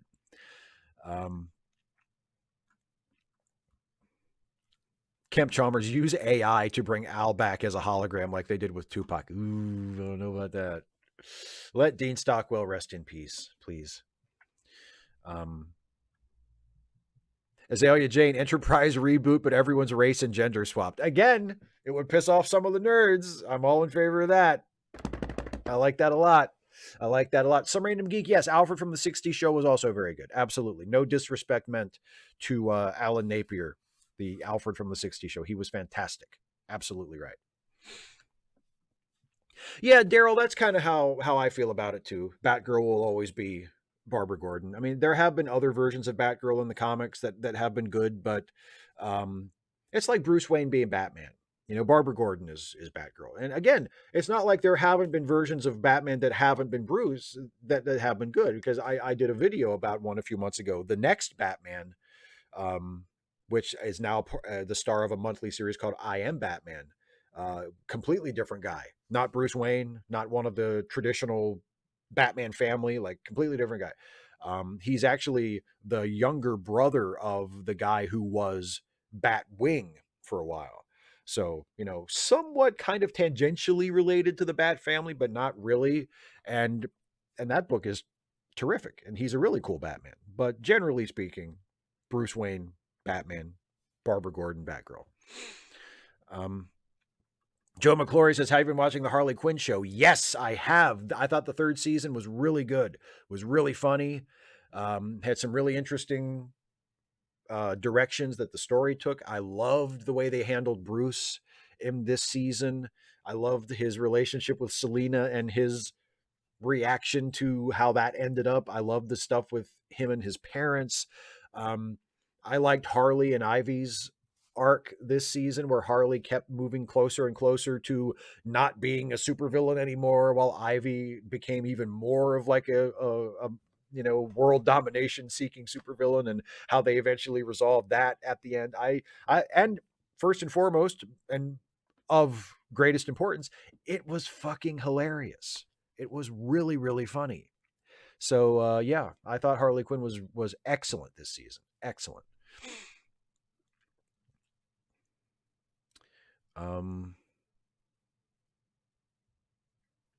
Michael Hanel says, what are your thoughts on Star Trek board games, and have you played Star Trek Ascendancy 4X game by Gale Force 9? I have not played or even heard of that game. I think the only Star Trek board game I've ever played was the Klingon Challenge one with the video cassette, where you put the tape in the VCR and the guy, he's not Gowron, he's Kavak, but he seems an awful lot like Gowron to me.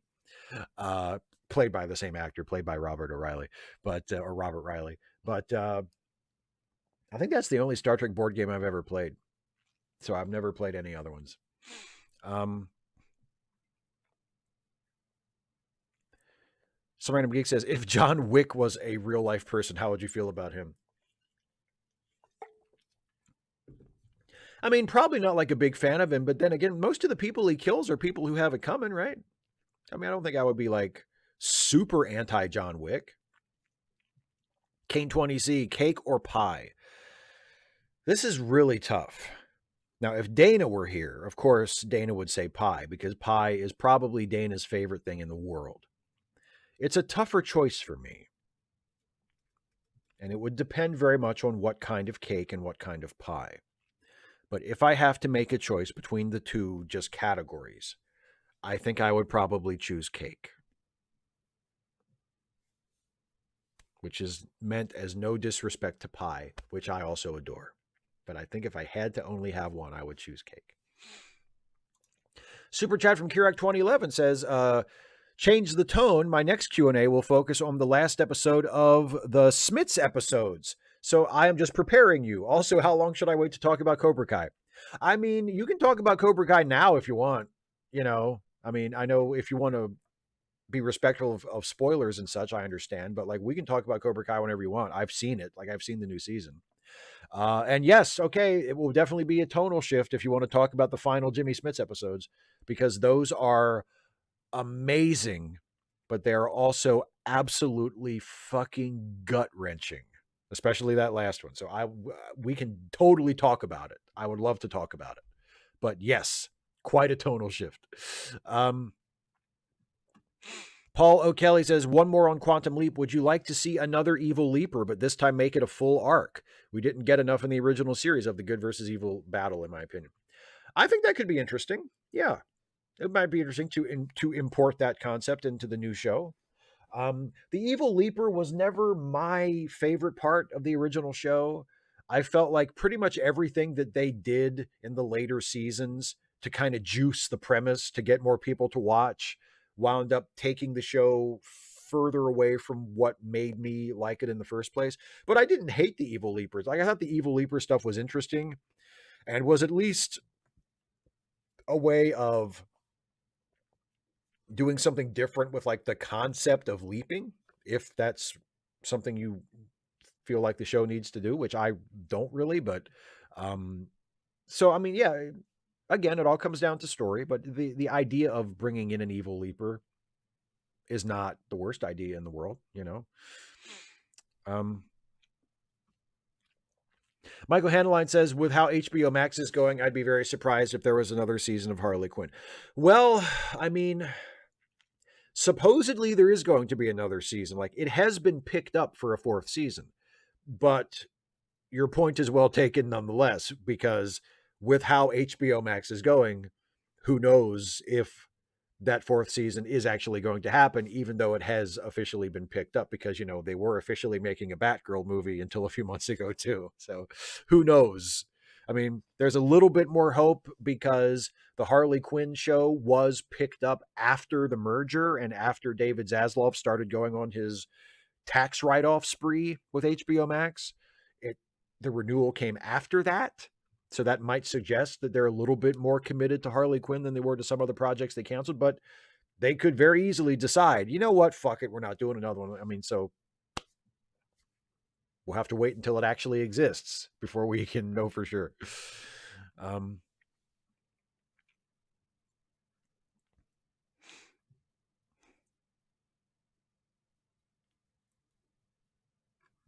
Joe McClory says, best kind of cake and best kind of pie. My favorite kind of cake is red velvet cake. My favorite kind of pie. I like a nice tart berry pie. I like blackberry pie or like a mixed berry pie, like, you know. I also really like a good lemon meringue pie. Ooh, boy. Yeah, lemon meringue pie is good. Pumpkin pie, obviously. Pecan pie. But I think if you put a gun to my head and make me choose, I think I would probably say a lemon meringue pie. A good lemon meringue pie is tough to beat. So lemon meringue pie is the best pie. Red velvet cake is the best cake, in my humble opinion.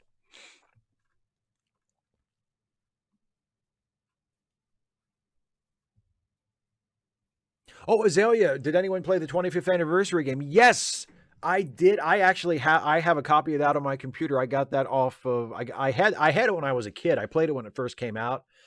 And also Judgment Rights, the one that came out a few years after that, which was a very similar game. And I have both of those on my computer right now. I haven't played them for forever, but they're available on Steam, and I got them. And again, as everybody who watches me regularly knows, I am not a gamer. Like, I do not spend very much of my time at all playing video games, but I do have a Steam account, and every once in a while, if something looks interesting, I'll and it's on Steam, I might check it out. But I definitely got Star Trek: The 25th Anniversary and Star Trek Judgment rights years ago. I still play them every once in a while. I don't often have time or the interest to play, but every once in a while I'll play an episode of one of those games. I used to play 25th Anniversary for hours and hours and hours when I was a kid.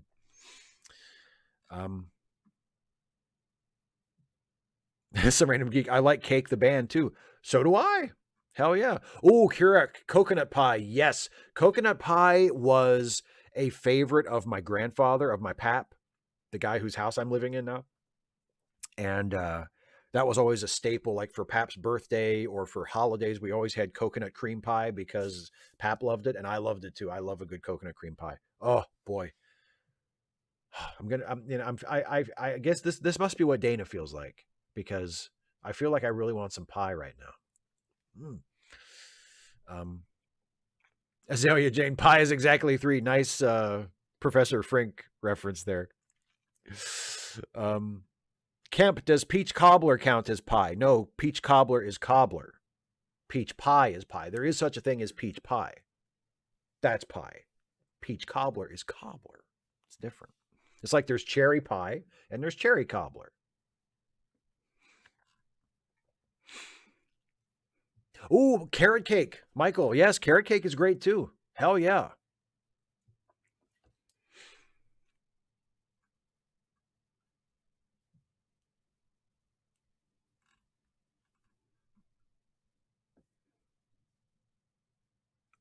I love everybody throwing in their favorite cakes and pies. Fuck yes. German chocolate cake, right there with you. Boston cream pie, goddamn right. Yes. All good choices there, Daryl. Joe asks, how do you feel about savory pies, meat pies, quiche? I love those. I guess it's telling that I went straight to sweet dessert pie, but yeah, I mean, a savory pie is good too. I love, like a chicken pot pie, or yeah, quiche is good. Yeah, there's all kinds of great savory pies for sure. Siamac, I like that. That's a good compromise. Lemon meringue in the spring and summer, pecan in the fall and winter. Because when it gets cold, you want that nice heavy pie. I think it's part of human evolution. The weather gets colder, food gets scarcer. If we go back to the old caveman times, right? So you want a pie like a pecan pie that is packed with calories and packed with sugar that you can just run on for days. That's what you want a pecan pie for. It's just pure calories and sugar. You have a piece of pecan pie and you're fucking good. Like you can just run.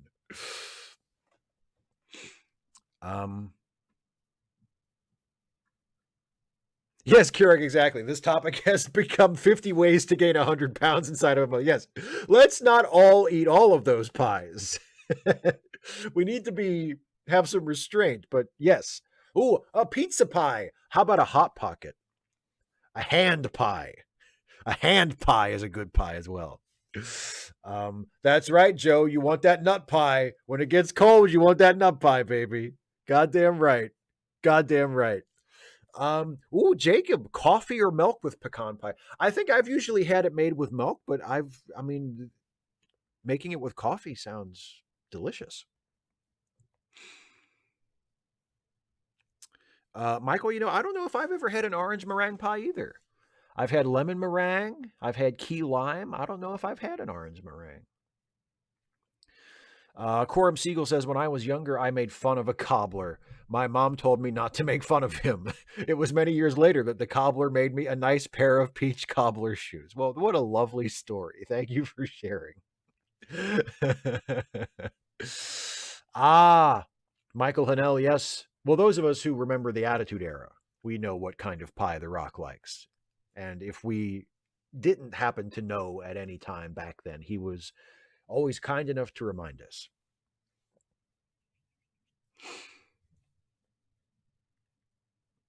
Cheesecakes are good.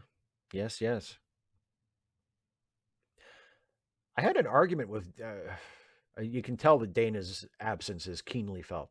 I had an argument with Dana once about whether or not cheesecakes were pies. And I'm pretty sure Dana came down on the side of that cheesecake was cake, not pie. But I still feel like cheesecake is pie. I, I'm pretty confident in that. Kane 20C, favorite major chain pizza joint. I must confess that I am a Pizza Hut baby. I was raised on Pizza Hut. We used to have 3 or 4 Pizza Huts in my general area. I went to Pizza Hut for birthday parties with my friends. I was a member of I participated in the Book It program, where after you read so many books and you got the requisite numbers of stars on your Book It button, you could go into Pizza Hut and get a free personal pan pizza. And I got quite a few personal pan pizzas as a result of that. I love Pizza Hut. I don't know. I don't think it's considered good pizza by people who are experts in that sort of thing. If you have a refined palate for pizza, Pizza Hut is probably not going to be top of your list. But God damn it, I don't care if I have a trash palate or not. I love Pizza Hut. So there you go. Azalea, whatever side Dana came down on, I bet it was an impassioned rant. Especially if she and I disagreed, yes, because she is very emphatic when we disagree that she is right and I am wrong. Oh, Matthew, Lido pizza. That's good. You know what? Lido's is really good. And we have a Lido in Hagerstown that I haven't been to for years. But yeah, oh my, because I do love thin crust. I love thin crust pizza, and Lido's thin crust is phenomenal. Oh, so good. So good.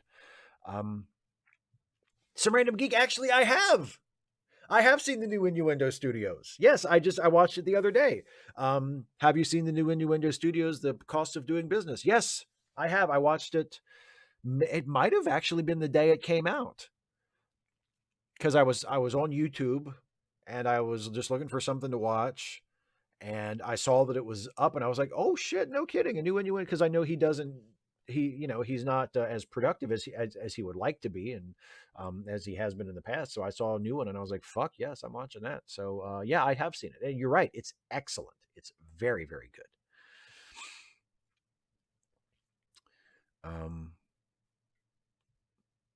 Daryl says Hungry Howie's. I have never had Hungry Howie's. I am sad to say. I'm sure I'm missing out. Matthew also says Arturo's Pizza in Zollinger. I haven't had that either. No, Matthew, it's I don't know if it's that they changed or you changed, but I do. I mean, yeah, there is a sweetness to Pizza Hut pizza. There is a sweetness that, not everybody likes. I get that. Kane 20C, I honestly, now as an adult, I usually do too. Like, I think it's important to support locally owned business that isn't part of like a major franchise. So I do order from Pizza Hut occasionally if I want a pizza, but I more often, if I'm ordering pizza, I'm ordering from a local place. Yeah. Some random geek, Papa John's pizza. I don't think it's great. I mean, I'll eat it. Like if somebody else orders it and they offer me some, like I'll totally have some Papa John's, but it's not my favorite. I don't think it's necessarily great. I actually, I think like, of the other national pizza chains that I'm familiar with, I would prefer something from like Domino's or Little Caesars before I would get Papa John's. But Papa John's isn't bad. Completely divorcing ourselves from, like you say, what a piece of shit the founder is. The pizza itself it's okay. Kirak, no, I have not. I have never had Godfather's pizza. Thank you for the super chat again, by the way. No, I've never had Godfather's pizza. Jacob Monroe, have you and Dana ever gotten into an argument about pizza toppings? I don't think so. And back when we were together and when we were actually in the same place a lot of the time, which we're talking like 20 years ago, I don't know if we ever had a disagreement about toppings, because if we were getting a pizza and one of us wanted one thing and one of us wanted the other, we would just go halvesies. We would get half, whatever she wanted and half whatever I wanted. So it was an easily resolved conflict. No, I don't think we've ever had a major agreement about pizza toppings. And I think we agree about pineapple. I think we're both pro pineapple on pizza. I think. I could be wrong about that. Um, Here's Noah, who just became a member, by the way. Thank you, Noah. Hi, Steve. Your Trek Actually vids made me realize how rich Star Trek is as a societal and political mirror and sketchbook. So I membershiped after years. I'd love to see your Trek Actuallys on Spotify. Ooh. Well, again, thank you so much for becoming a member. I really appreciate that. And I'm glad that you like the Trek Actually videos. Yes, I mean, that's what I try to make those videos about. You know, the things that Star Trek itself is about. Um, so that's really cool. What I and I you know I guess some of them would work as podcasts. I guess I could do some of them. They're pretty visual, but I think a lot of them could be adapted reasonably well into an audio medium. So I don't know if I don't know if I'll ever do that and you'll ever find it on Spotify or not, but that I don't think it's completely outside the realm of possibility. Um,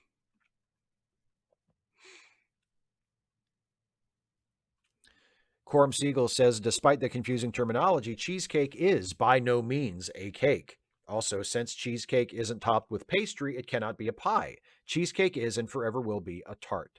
I've heard this argument. I've heard this argument. Um, I'm intrigued, but I don't know. I don't know if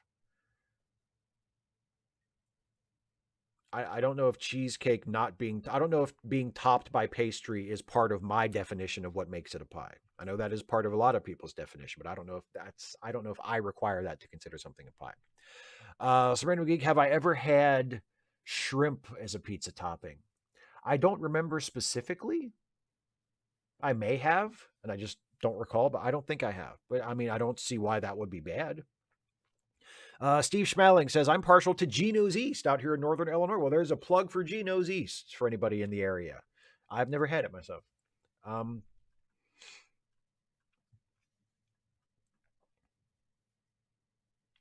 oh, Noah says, when I had YouTube Premium for a while, I turned my screen off and still listened. Worked great for me. I've had other people say that too, that a lot of times they just listen to my videos and don't watch.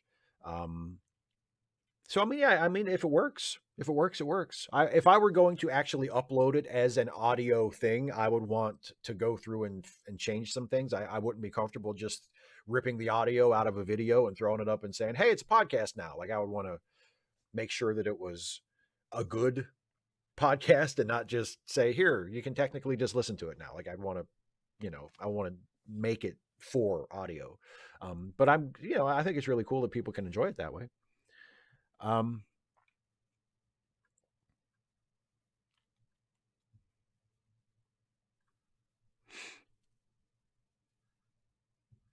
Michael says, ever consider doing a trek actually on the Ensign's log?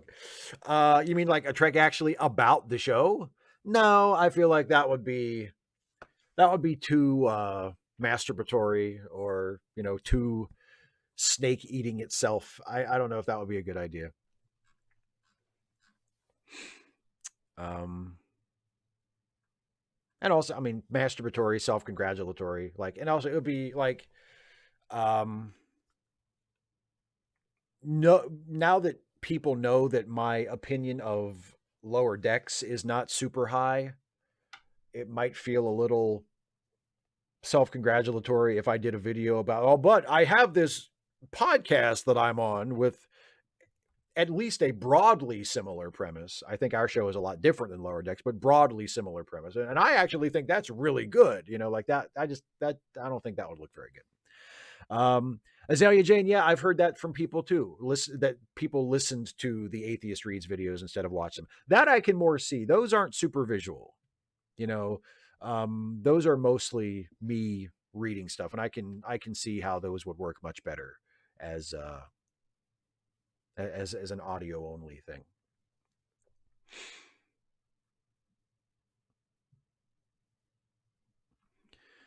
Some random geek says many folks just have YouTube video essays playing on their second monitor as they are doing something else, like playing a video game. I do that a lot, especially the super long videos. Yeah, I think that's why those super long videos get a lot of the views that they get because people just want to have something else playing.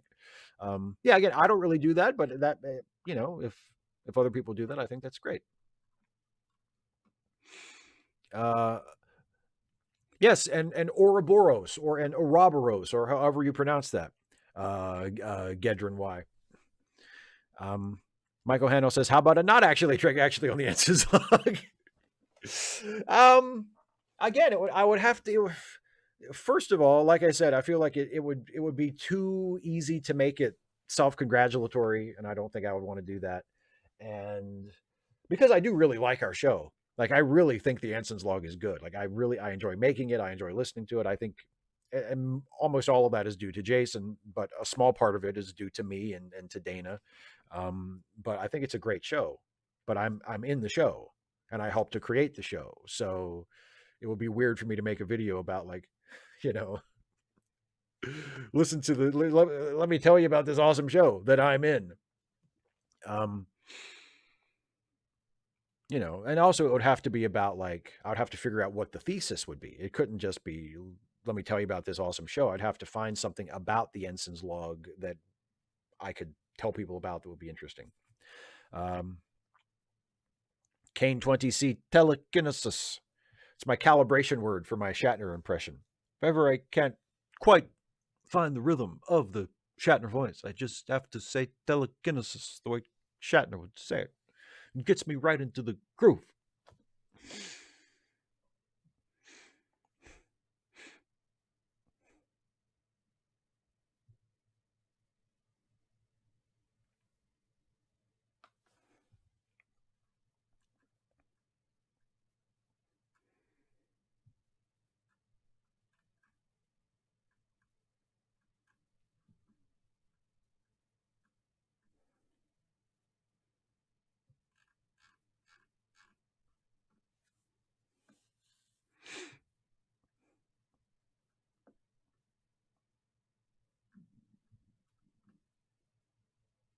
Now, geek, I mean, it makes sense in a, like, there are times when I have podcasts on in the background, like, when I get to stages in my video editing where I don't have to actually be listening to the video in order to do what I'm going to do, I will usually have something playing, either music or a podcast, but I'm still kind of paying attention to it. Like the video work that I'm doing is something that demands a certain amount of attention, but not my full attention. So I can have something on in the background that I can kind of be listening to. So I guess it makes sense. Like, I guess people use Twitch streams in that way. You know, it's not how I do it, but it's how other people do it. So that's cool. Super chat from Kirak 2011. Thank you very much, my friend.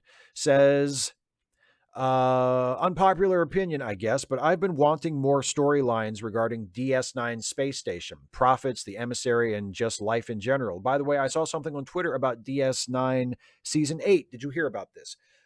No, I haven't heard anything about a season 8 or like a sequel series or a revival series of Deep Space Nine. As far as I know, that is not happening, or that's not even being planned. But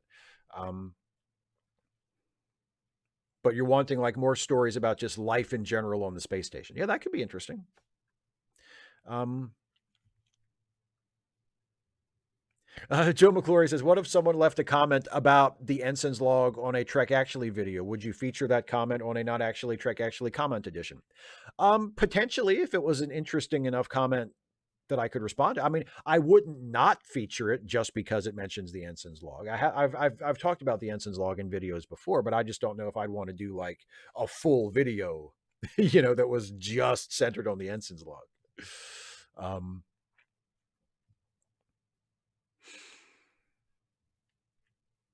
See you, Mac. I'm sorry. Now you're stuck in a telekinesis loop. I can't stop saying telekinesis. Once you start to say it, you can't stop. It just lends itself to be said over and over again. Telekinesis. Kane 20C, if you could replace a Star Trek captain with one from another series, who would it be? Well, just for funsies, wouldn't it be nice to drop Captain Kirk into TNG just to see how he would handle some of those situations? You take take the Star Trek series that was led by the most thoughtful diplomatic character and pull him out and just drop Kirk right in there. And he can just be like, it's space cowboy time, boys. Although his space cowboyness is exaggerated somewhat. Like, he wasn't actually that much of a maverick, but he was more of a maverick than Picard was. So it'll be interesting.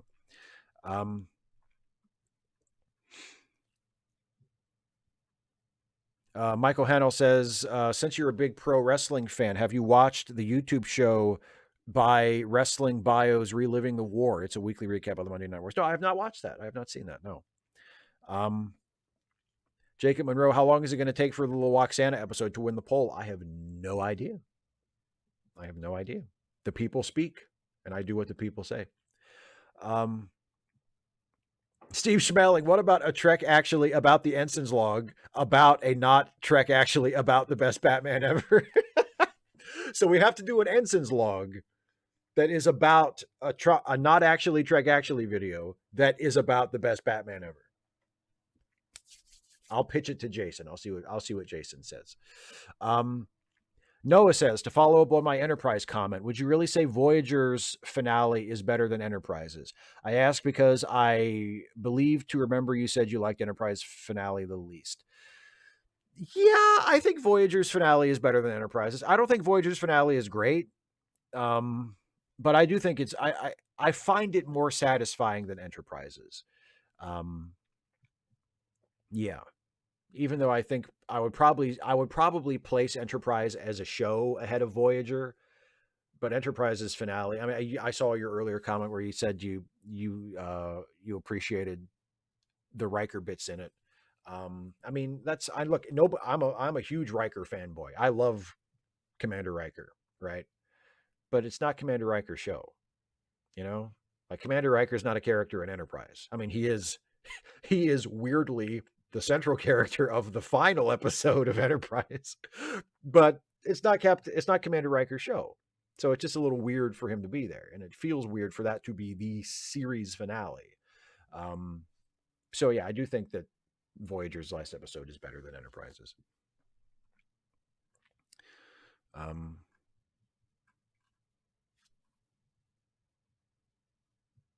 Kirok, I've seen that video where Shatner watches people do impressions of him. It's pretty funny. Oh, thank you, TJ Slabdragon Watson, using my soothing voice as background while editing a picture of a Batman comic for my Instagram. Doing just what some random geek says people use Twitch streams for. Well, I am happy to be of service, and I hope my voice is soothing for the next 3 minutes because it's almost time to end the show.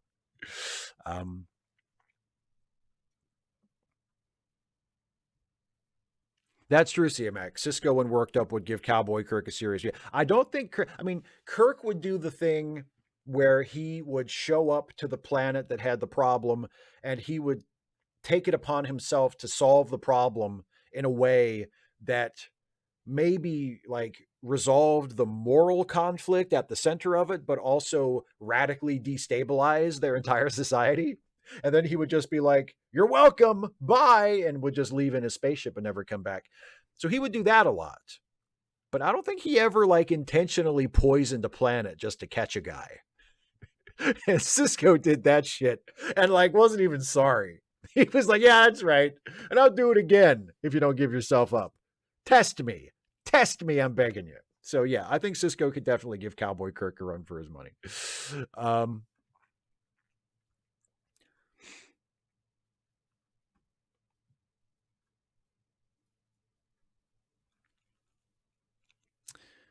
Sequence 77 says, hi, Steve, I'm a Trekkie, but my friends tend to talk about your political content more than anything else, though Trek does overlap. If you had to choose one focus, what would you choose and why? Well, I mean, in terms of wanting to earn a living, I would have to choose Star Trek because the Star Trek related videos get way more views than the political videos. And if it was up to me, like I wouldn't want to choose one. You know, I like doing videos about different stuff. I think one of the strengths of my channel is that it's very eclectic. So I would resist choosing a single topic. If I had to, I would have to go with Star Trek because that's where my bread is buttered, but I'm glad that I don't. Oasis says, do you ever reach a point where if something doesn't get picked enough, you don't consider the topic anymore? Sometimes I will sort of shunt it down to the bottom and will not put it back in the poll as often as I might want to, but I don't think I've ever completely crossed something off and said, I'm definitely not doing that. Super chat from Kirak 2011. Was Sisko wrong with how he dealt with Eddington from a moral standpoint? Eddington did fire on a starship. He did fire on a starship, and he did some other bad things too. But Sisko poisoned an entire planet. So there's that. Like, it's not that Eddington didn't do anything wrong, and it's not that Sisko didn't have good reason to want to catch Eddington. It's, were his actions in pursuit of that justified? And I think there's a question there. Now, obviously, Sisko is one of my favorite characters, maybe my very favorite character in the entire franchise. So it's not like I'm mad at him for poisoning that planet. Fuck that planet. He's Sisko. He can do whatever he wants. But if we're evaluating the ethical content, it's a little fucked up to poison a planet to catch one guy. At least I think so. Anyway. Eyes Only with a super chat. Thank you very much. I think I answered this one already, but do I think Star Trek 4 will find a director? Again, I really hope so. I don't know if it will or not. I really hope so. It would be nice. Hopefully we have an announcement about that in the next few months. Hopefully, I mean, they've taken it off the schedule because obviously they have to. They don't have a director, so it's not coming out next year. But hopefully we have an announcement about that in the next few months that it will be moving forward with a new director. But obviously I don't know.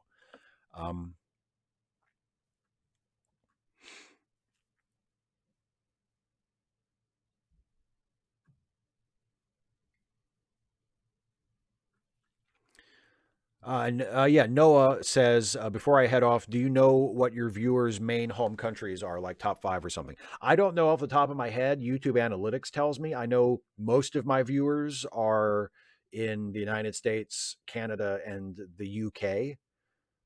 But I do have viewers in countries all over the world. I'm not sure what the top 5 would be off the top of my head. But I mean, for obvious reasons, it's mostly predominantly English-speaking countries. But no, I don't know for sure off the top of my head.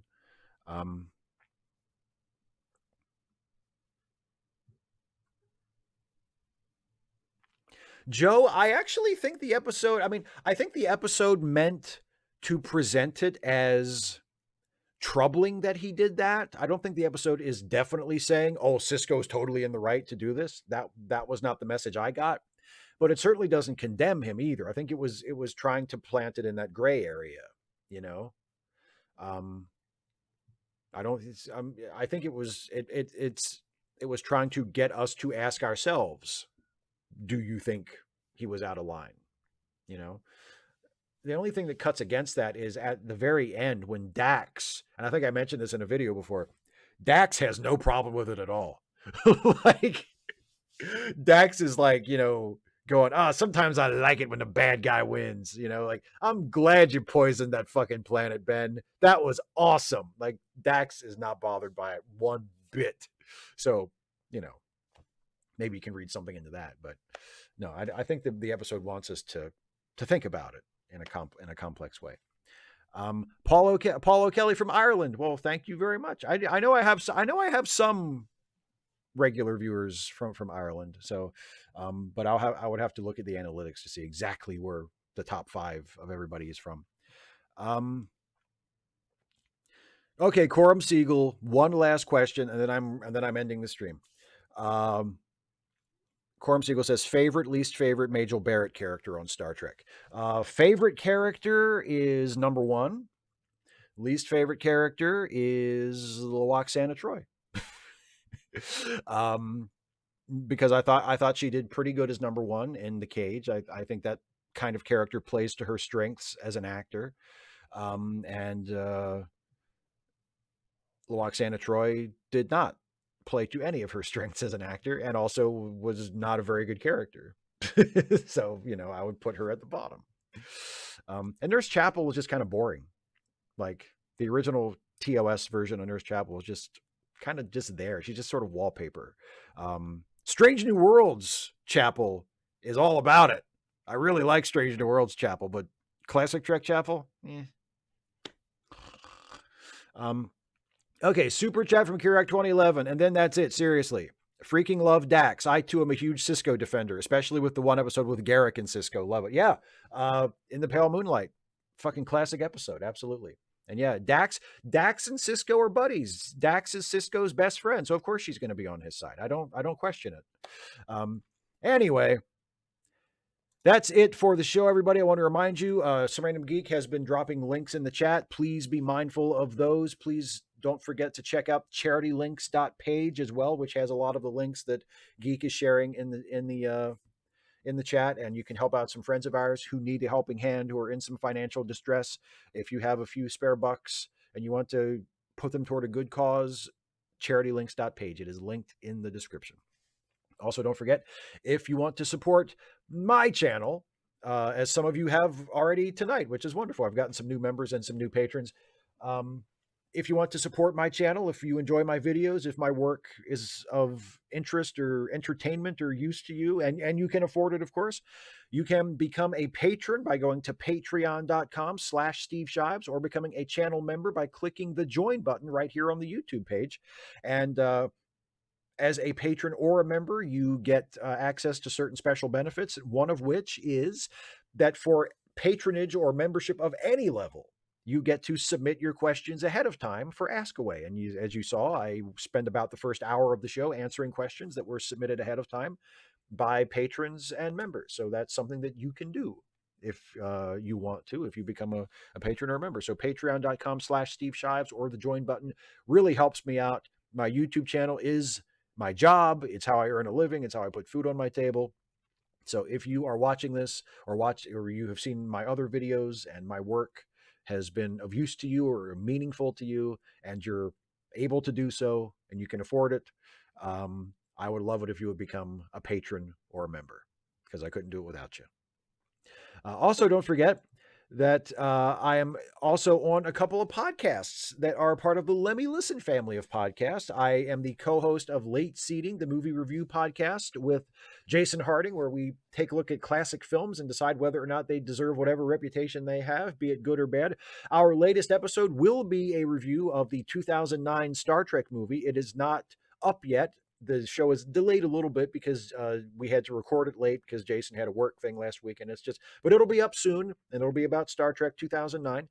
And I'm also on the Ensign's Log, the Star Trek themed comedy podcast that I co-star in along with Jason and also Dana Cole, where we play low-ranking officers serving aboard a certain Federation starship.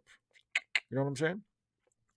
So if you dig my Star Trek related content, hopefully you will dig the Ensign's Log as well. I really enjoy it, and hopefully you will too. So links to both of those podcasts are in the video description. Also in the video description is a link to tomorrow's edition of the Saturday 6, which will be on Dana's YouTube channel tomorrow, starting at 6 p.m. Eastern, where Dana will talk about some of the good things that have happened lately, both in her own personal life and in the world as a whole. So I will be there in the chat, as always, hanging out with everybody who happens to show up and watch. And we would love it if you would show up and watch as well. Watch Dana stream live on her channel starting at 6 p.m. Eastern tomorrow, the Saturday 6. And again, the link to that live stream is in the description of this video. You can go, you can set a reminder so you'll get a little notification whenever it goes live, and you will not miss the Saturday 6 tomorrow. So anyway, that's it for me, everybody. Thank you so much for being here. Thank you all so much for asking so many awesome questions.